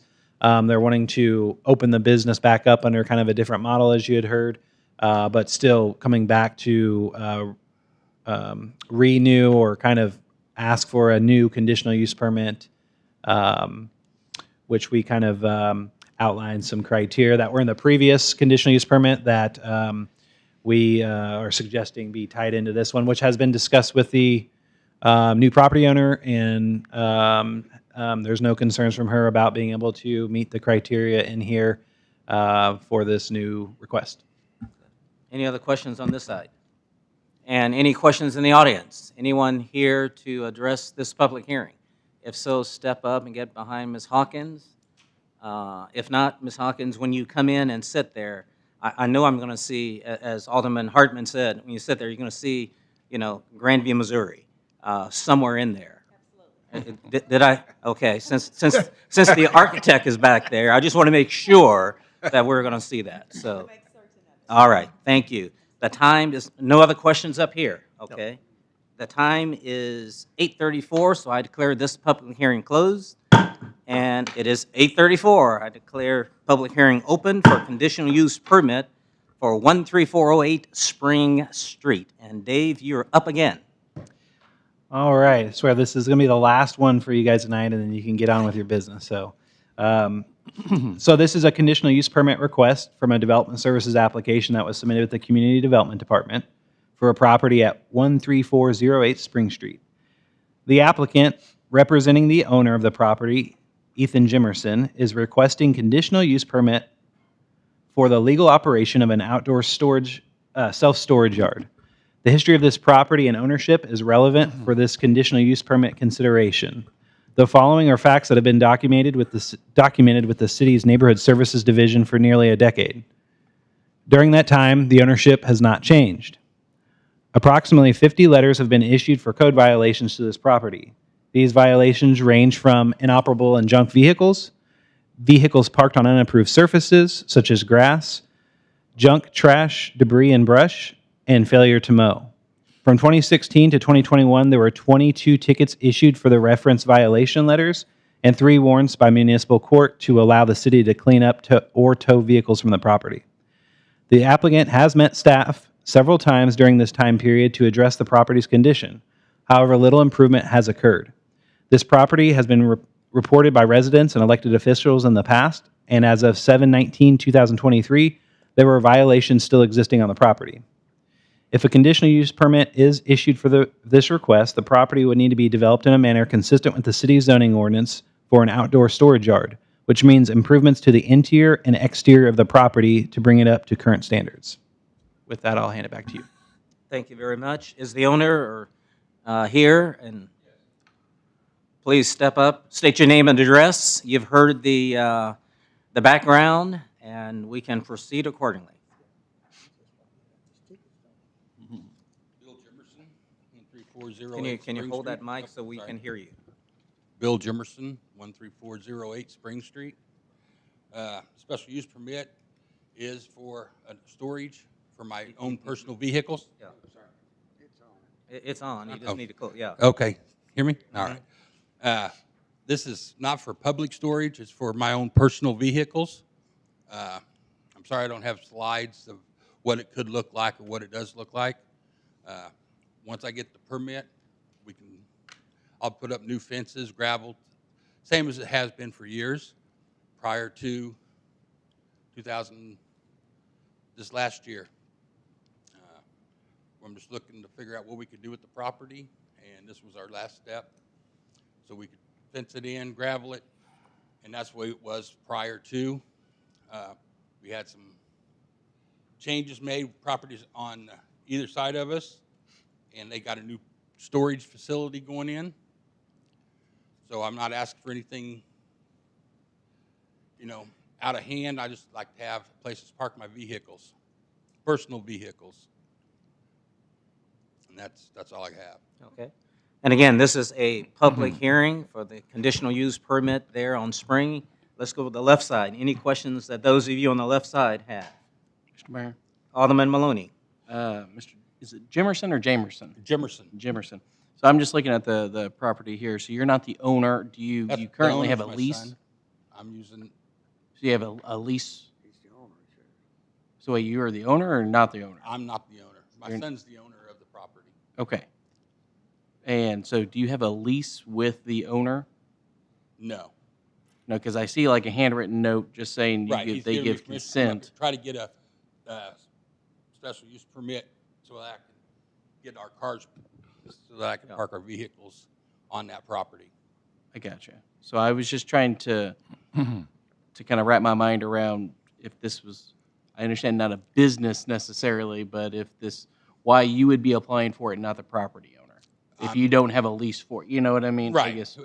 It's my son. I have a tree company, and I want to basically want to have a satellite so I can park vehicles on that property, personal vehicles, and they will all be tagged, licensed, and parked on gravel.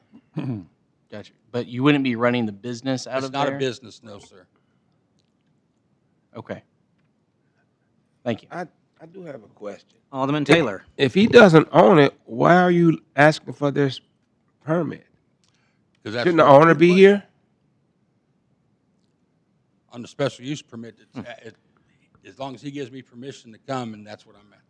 So, Mr. Alderman, I'll just give you some clarification on that. So, a property owner can give consent to a potential applicant for a request such as a conditional use permit or things of that nature. So, in this instance, that is what has occurred. The owner gave written consent that we have a copy of that his father could come in and request this conditional use permit for the property. And that was a handwritten note, right? Yep. How do we know who wrote it? He could have wrote it himself. He don't own the property.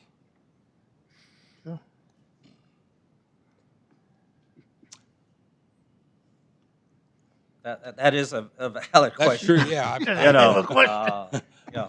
I don't write it. I just follow what was handed to me, what we're supposed to do. I apologize. And I'm just, as an alderman, I'm just asking these hard That's- questions, you know, and understand. I go along with you saying. You must have a lot of vehicles, for one thing, but I like to know, I mean, we just going on that handwritten note, and that handwritten note doesn't mean nothing. That's a valid, Right. valid question. It is. So it's something we Mayor- probably can follow up on. Right. So, Mayor. Alderman, I'll get to the right side. Alderman Runyon. And I'll ask this to Dave. I think he just stated that all his vehicles are licensed and operable. I don't think we heard different last week. I think what he stated that after this conditional use permit and what he stores out there will be all licensed and operable at the time, at least as of July 19th, whenever this report was created and sent to the Planning Commission. There were still numerous violations on the property. I'm not 100% sure if inoperable vehicles were one of them, but they have been issues out there many a times in the past. Yeah, I understood that there was a tree growing in one of them, somebody said. That's what was reported by an officer out there on the property. And that has been since been removed. So, to follow up there, just to make sure, were those your vehicles or Those your were my son's vehicles. Yes, sir. Okay, so we're talking about your vehicles My that. personal vehicles. Okay. Yes. All right, that's good. On the right side, Alderwoman Bibbs had a question. Dave, I was just curious, in reference to Alderman Taylor's question about the handwritten note. So we don't require the handwritten note to be notarized? No, I don't believe so. In the language, there's a planning commission meeting schedule, and it has the outlined items that are required to be submitted as part of an application. And that particular bullet point that covers property owner consent does talk about there needs to be something in writing provided. But I don't know, I don't recall that notarization is part of that statement.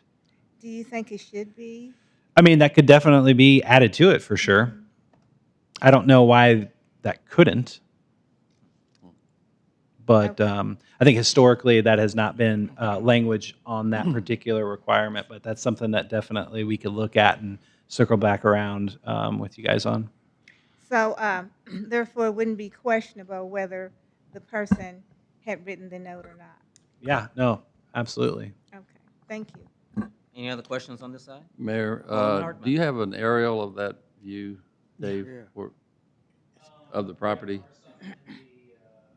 It's in the packet. Well, I just was wondering if he had one that he could put up on there. Becky there.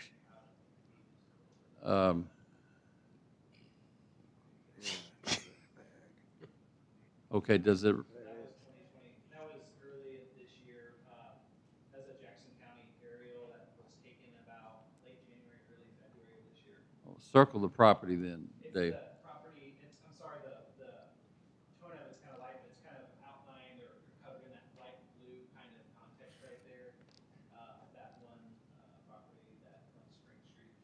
So who owns the property towards the highway then? Is that separate party? That is owned by a separate party, but then it's our understanding that, and the applicant can speak to this, but they lease out that building for their transmission business or some sort of automotive business. So they lease that space and from a separate party. You lease out that building, or? My son does, yes, he does. So that's his transmission He's a business? transmission shop, and when we bought this property here in the back, we used that for cars. We come through the back of the lot.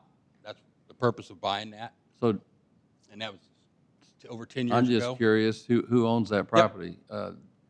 Who owns the Yeah. property in the front? I'm just curious. Yes, it's not us. It's Rick Ramsey. Okay, okay. Same one that owns the storage lot to the Okay, okay. south of me. That's all, Mayor. Any other questions on the right? A couple of things. You actually heard the violations and so forth. And Dave, through those violations, I get the impression that there's nothing paved. So this is gravel or grass or what the vehicle's parked on? A couple of years ago, there was some gravel put down in there. The site still is, the best way to explain it is underdeveloped in terms of let's say that this was a completely vacant grass lot and somebody came along and wanted to propose the same use there and go through the process. It would require quite a bit of improvement in terms of meeting our development standards for an outdoor storage lot, especially abutting a residential zone across the street to the east. So there's some definitely some improvements that would have to occur on the property if this was kind of approached before any real activity started occurring on the property. But it's kind of put the property in a unique situation where we're trying to go back and get it kind of cleaned up from violations. Sure. So that way it can be developed in an appropriate manner for whatever use might happen there later down the road. Well, needless to say, I'm not a happy camper with the violations. Correct. Period. So, up front, and I think the board, that's not how we want staff to be utilizing their time. And we're expecting so much more from the use of the property.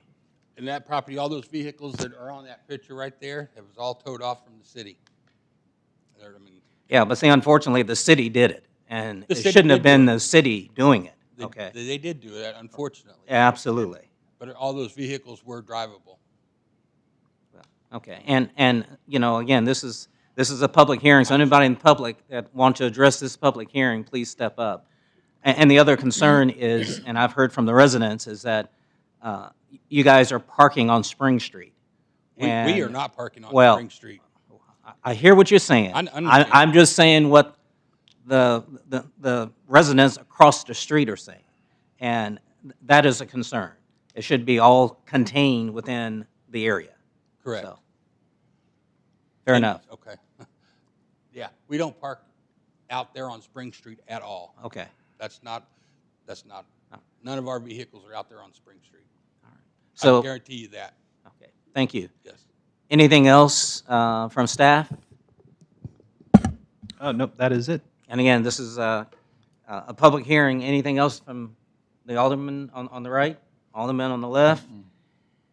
Okay, well, thank you. It is 8:48, so I declare this public hearing closed. The next item is consent items. Is there a motion for consent items J through N? Becky, did he sign in? Consent items J through N. Mr. Mayor. Mr. Mayor. Alderman Maloney. I'd like to make a motion to approve consent items J. sorry. J through N. Oh, because I couldn't see what we're at here. on this J thing here. through N. J through N is printed and presented. Thank you. Is there a second? Mayor, Alderman Hartman. I'll second that. Thank you. Any discussion? Hearing none, all in favor? Aye. Any opposed? So consent items J through N have been approved. The next area is ordinances. Is there a motion for bill number 7704? Mayor, Alderman Rousey. I move that we put bill number 7704 on its first reading. Thank you. Is there a second? Mayor, Alderwoman Bibbs. I second. Thank you. Bill number 7704, an ordinance approving a real estate sales contract with Dustin White for purchase of property adjacent to city property and addressed as 1107 Jones Avenue, Grandview, Missouri, and authorizing payment. Thank you. Any discussion?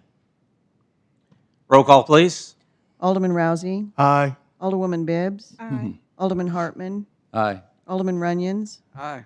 Alderman Taylor. Aye. Alderman Maloney. Aye. Motion for second reading. Mr. Mayor, Alderman Maloney. move that bill number 7704 be placed on its second reading. Okay, thank you. Is there a second? Mayor, Alderman Runyon. I second the motion. Bill number 7704, an ordinance approving a real estate sales contract with Dustin White for purchase of property adjacent to city property and addressed as 1107 Jones Avenue, Grandview, Missouri, and authorizing payment. Any discussion? I would like to say thank you to staff for following up and even thinking through of this, especially since we have the Main Street side to look at the Jones, and it's always a good thing to have property around the city. So that's helpful. So thank you for thinking ahead and thinking outside the box to look at this. Any further discussion? Hearing none, all in favor? Aye. Any opposed? Motion for final passage. Mayor, Alderman Taylor. I move that the bill 7704 be placed on the final passage and said bill be enacted. Thank you. Is there a second? Mayor, Alderman Rousey. I'll second the motion. Alderman Taylor. Here, aye. Alderman Rousey. Alderwoman Bibbs. Aye. Alderman Maloney. Aye. Alderman Hartman. Aye. Alderman Runyons. Aye. Ordinance number 7446. Bill number 7704 has passed and is now ordinance 7446. Becky, could you move your screen to the current agenda? I think folks are getting confused. Well, they look up there, and that's the agenda from July 28th. So you go all the way, there you go, and then you go down. Thank you. I had a couple of people a little concerned about what in the world, so I was showing the minutes agenda from Yeah. prior minutes. Absolutely. Sorry Thank about you. that. The next item is an ordinance 7705. Is there a motion?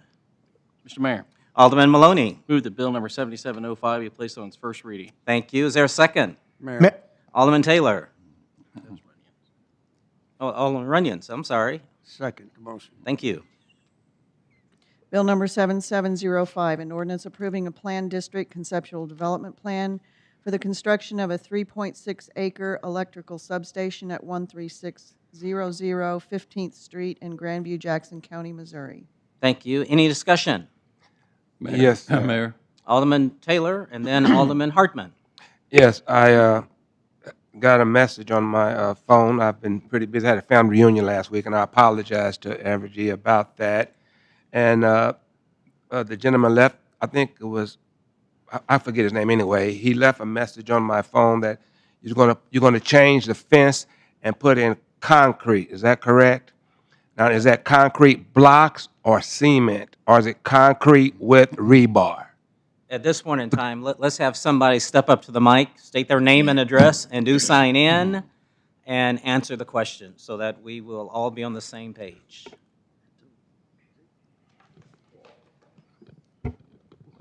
Good evening. Jessica Keck with Evergy, 818 South Kansas Avenue, Topeka, Kansas. Regarding your question, it's going to be a masonry wall. It's precast masonry wall. It's not concrete blocks. It's kind of got a decorative, kind of like a stone look on the outside of it. So the decibels will go up. The decibel? Yes, you know, with the you don't know what I'm talking about.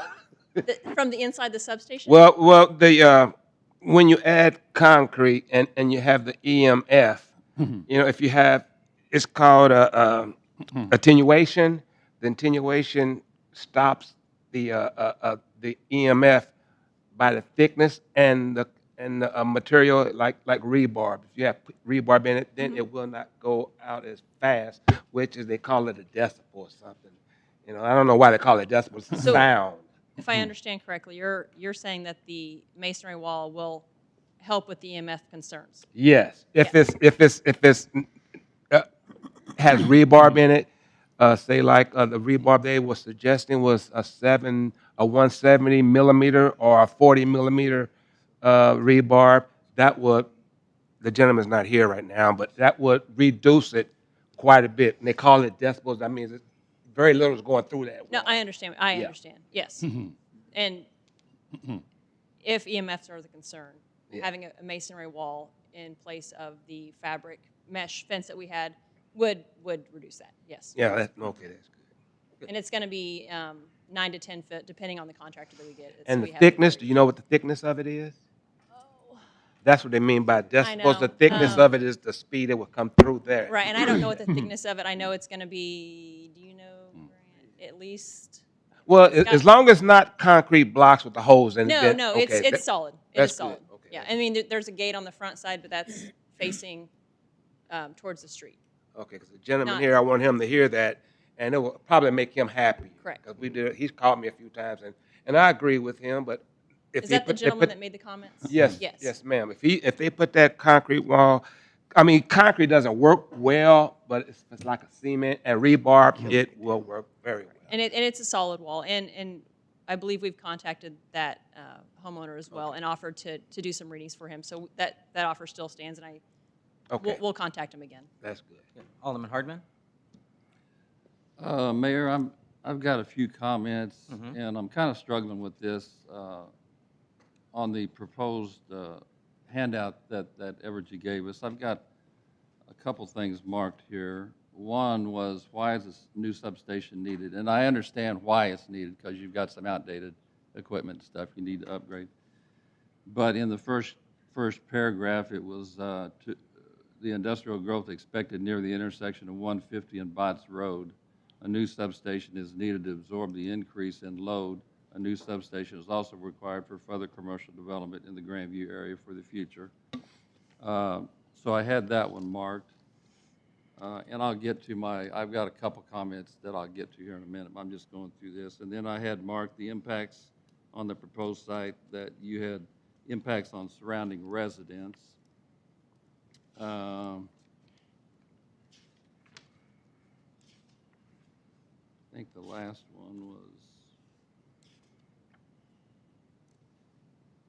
I guess on the last page, the proposed 15th Street substation, on the last paragraph of that. It has an electrical substation is permitted use in the planned district.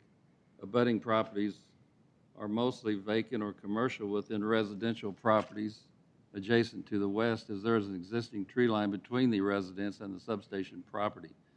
The negative impacts of the substation will be reduced, but it doesn't say that they will be eliminated. They said they will be reduced. So that's one concern I had with the handout.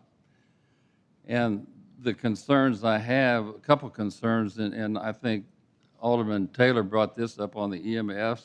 That was not mentioned at any of this handout that we had, but your research brought to me to think about that. And yeah, a lot of people confuse. We're talking about radiation.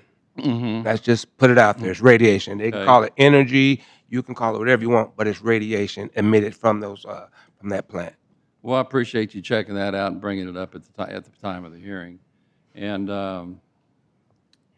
that was brought up at the previous hearing.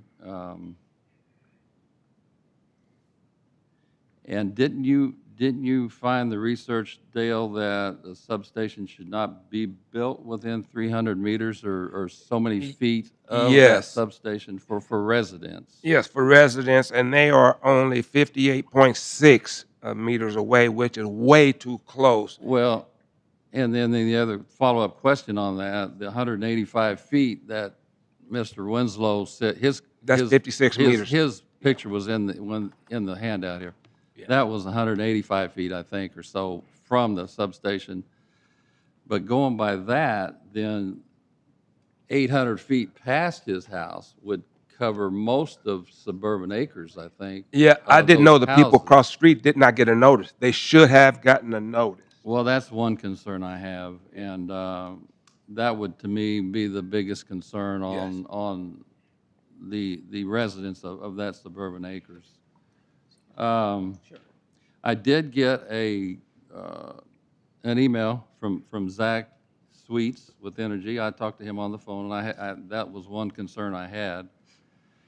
And I'll read just part of it here. I don't know if he sent it to everybody or not, but Yeah, everybody got that. Let me just highlight one thing. So you likely receive far greater exposure to EMFs in your home than you do from power transmitting equipment because you're simply much closer to your microwave than you are to power lines.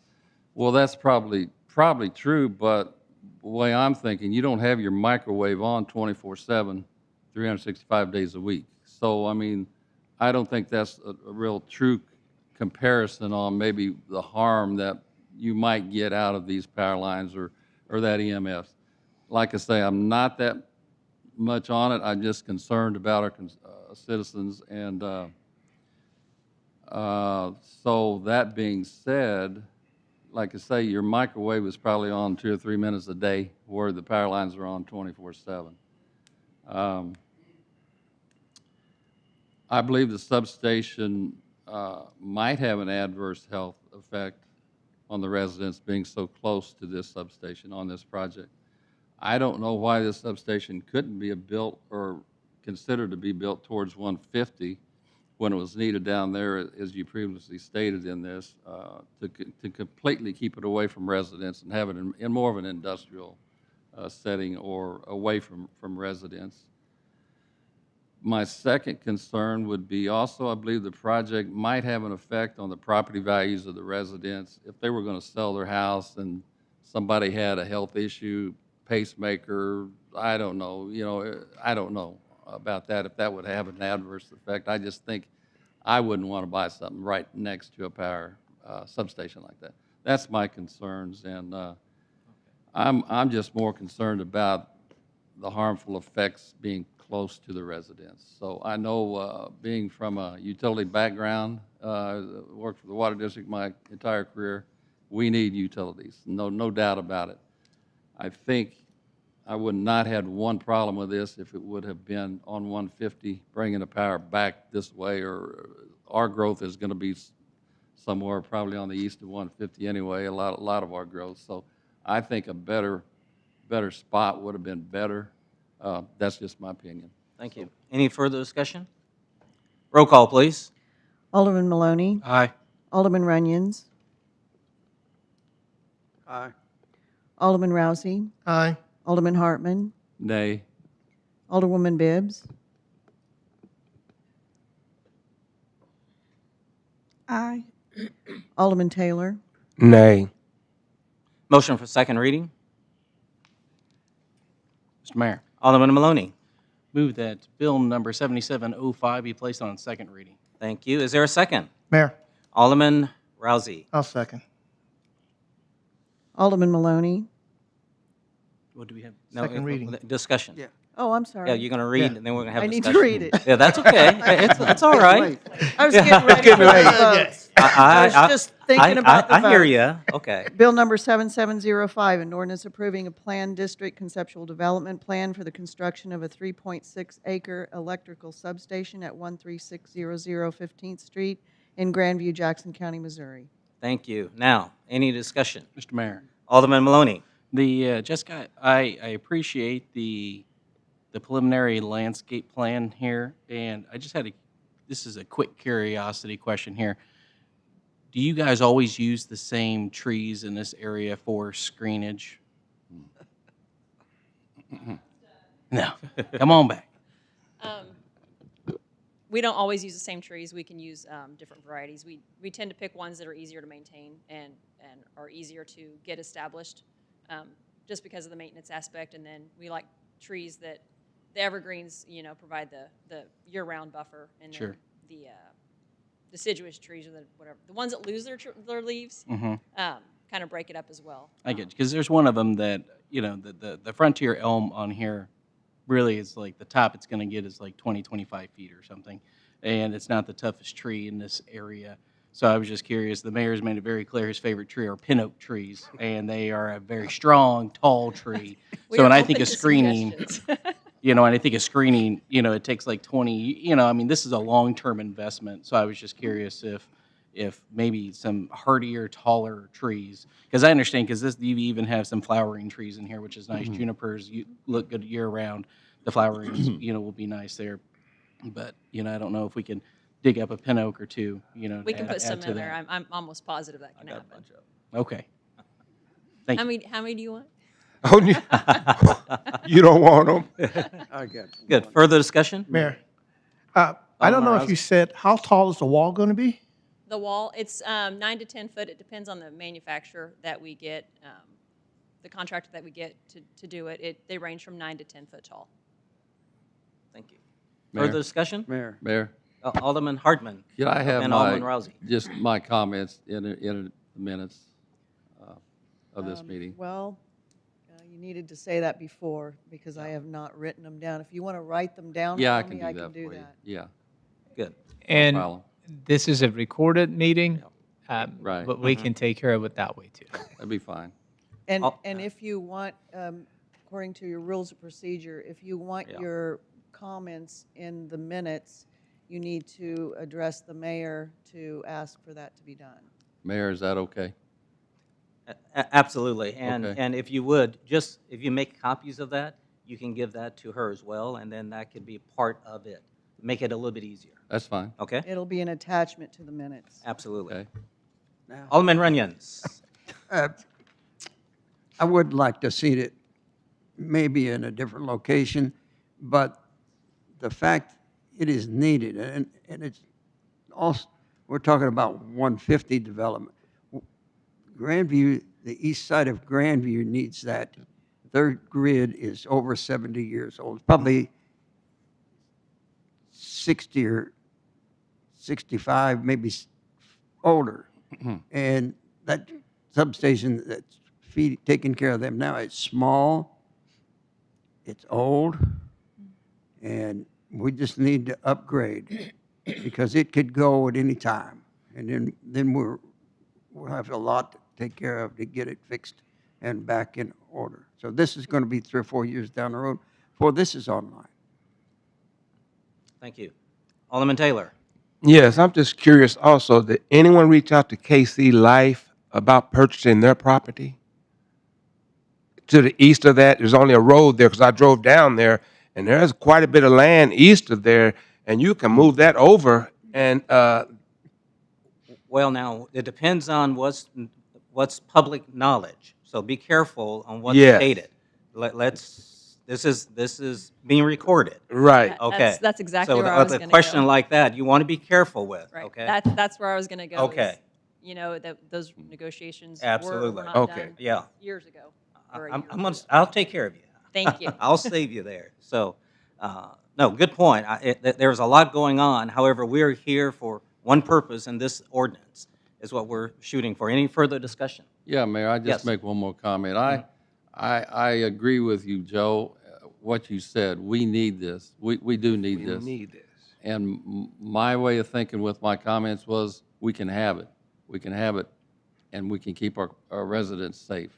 So I can't go to sleep at night thinking if I voted yes for something that might have an adverse effect on people later down the road or immediately, I just can't live with myself. So I think we could have both, but it wasn't, it doesn't look like it's going to turn out that way, so. Further discussion?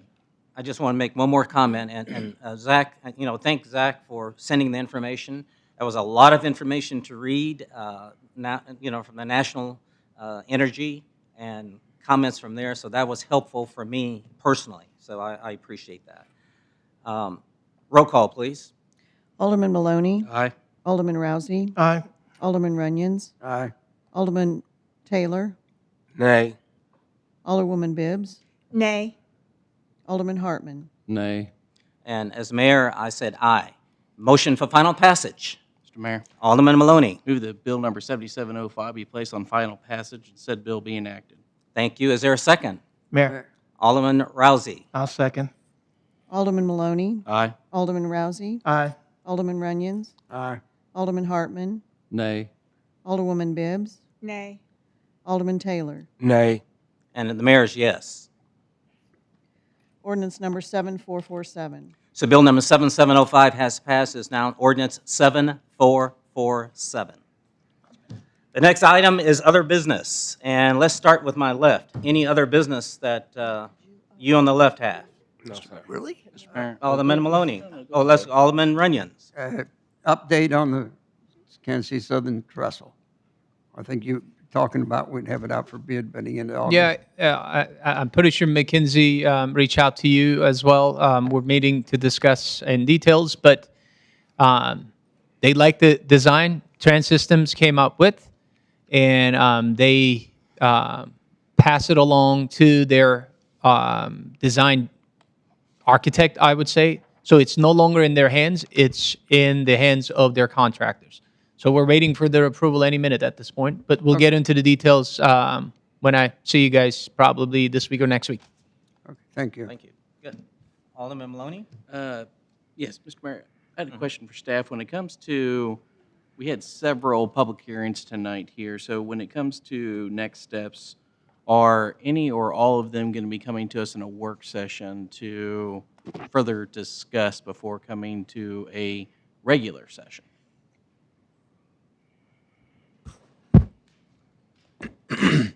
Afternoon, Mr. Mayor, Alderman.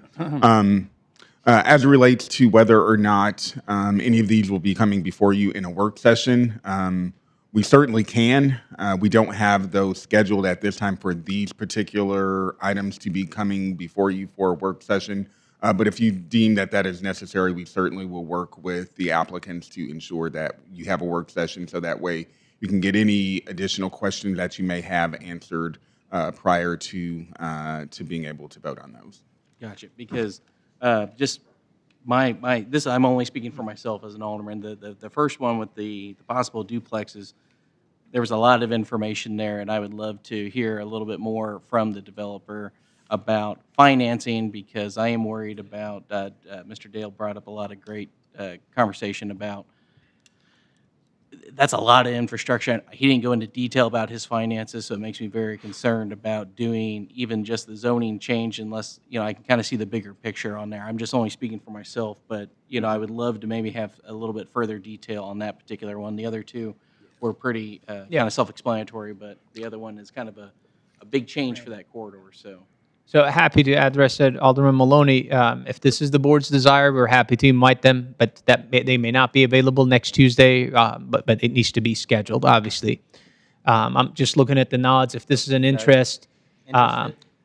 Yeah, I'd be You fine. like? Yeah. Anybody else? Yes? Okay. So the other piece I'm going to point out to you guys, we're not giving them any kind of incentive, so they're not obligated to tell us anything about their finances. At the end of the day, this is their property and their desires and what have you. If they're willing to take a risk, as you all heard, these are not cheap complexes when it comes to that. And I wanted to be very clear about this too. The applicant was not talking about $550,000 per one side. He was talking about the whole two sides, right? Yeah. So, and when I think about that in today's market, that's pretty reasonable. I mean, you guys are seeing this in our neighborhoods. We're hearing and seeing $400,000 homes being sold in Grandview. So, fact of the matter is, that's pretty reasonable built at that point. But happy to invite them to a work session as they choose, and you guys get to ask a few more questions. Sure. And actually, I mean, Jamal, you kind of hit the nail on the head. My biggest concern is we don't have anything as a part of this. So, whatsoever. I mean, not very often do developers come in and say, I'm going to foot the bill 100%, and you can trust me to finish it. So I just get leery about that, but I'm just kind of like, that is a beautiful piece of property, and I mean, I want it to be successful, but it's just makes me nervous too. Yep, and from us watching the market, those are very reasonable price, great location. If and when they complete the project, those properties are going to sell. Yeah, we'll invite them. I got one. Yes. So we heard two of the design. We did not have the conditional for the plan development. Preliminary plan development was not discussed tonight. or was it combined? Because there was 3 hearings on the 3601 Blue Ridge last Wednesday. The third item that was heard was the preliminary plat. That does not come before the Board of Aldermen. The final plat, if it moves to that phase, will come before the Board of Aldermen for approval. Because they did bring it up. Yeah, the planning Correct. commission gets it, yes. On the right side, any items? Alderman Rousey. 2 things. Farmers market this weekend. Everybody come on out. Also, Bands on Bars coming up on the 19th. So looking forward to see everybody out there to have a good time. Good. Anyone else? I'm good. Couple of things. Friday, we should be getting our 2024 budget packages. So we will have that in our possession so we can get started on that. And also, for those of you out in the audience, it will be online. So it'll be on our website. So that is going to be available to us. And starting Tuesday, we'll have budget discussions. So I'm saying that so you can start to get ready, start to read, start to evaluate and ask questions in preparation. Also, we had a great tour at Prior Products. Thomas and John, you guys were there. I think you guys have been there before. I mean, what's your thoughts? That was How great. do you think that was? That was the first time I've gotten a tour. I've been to the property, but that's okay. the first time I actually got a detailed tour. And I think one of the things that stood out most to me, that particular company, how every different industry might have ebbs and flows, but they purposely put their employees' well-being and job security first, to where they constantly are employed. They don't just hire temp employees, and they kind of stress the importance of how they like to invest in their employees. And that, to me, just makes me more proud to have been in the city. I mean, I have those products on my house, which is great, but it's nice to know that the owners actually are responsible people too, that care about their employees. So it's nice to be able to see it from both sides. Yeah, good point. Yeah, I'm looking forward to see what he's going to do in the future. Where he talked about expansion and stuff like that, because he's going to have a one-stop shop. Everything is going to be done here in Grandview, and it's going to be Grandview made. Absolutely. And the other thing and I've been on a couple of tours there, Joe is a Christian man, but it was good to have the mission statement is very Christian oriented. And, you don't see that too often in businesses, but his was on the wall. It was like, here it is.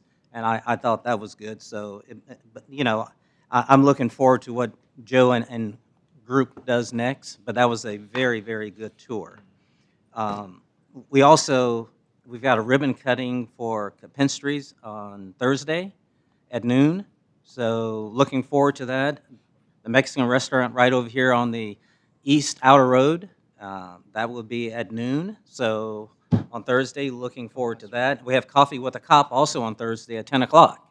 So that's going to be at, what's that, Fave Trip? That is correct. It's going to be with Fave Trip with the beer. So that is there. Alderman Rousey has already mentioned Bands on Buyers, so volunteer opportunities are out there. You can still volunteer from setup to tear down to the welcome center, the parking lot. There's a lot of things to volunteer for. Also on Tuesday is National Selfie Day at 10 o'clock. So those of you that are able to come out and take a selfie, we're going to try to take a selfie, National Selfie Day selfie, somewhere around that time frame. So looking forward to it. Staff, anything you guys have for us at 9:18? Got the message? No, we don't, Mayor. We don't. But other than that, we're gonna try to align our new heart, the Monarch heart that I shared with you guys. City purchased, and it's coming to us, and hopefully before the selfie day, so that we could incorporate into our pictures. Awesome. Thank you very much. It is 9:18. Is there a motion for adjournment? So moved. Alderman Maloney. So moved. Is there a second? Mayor, Alderman I'll Rousey. second it. All in favor? Aye. Any opposed? So we are officially adjourned at 9:18. Yeah.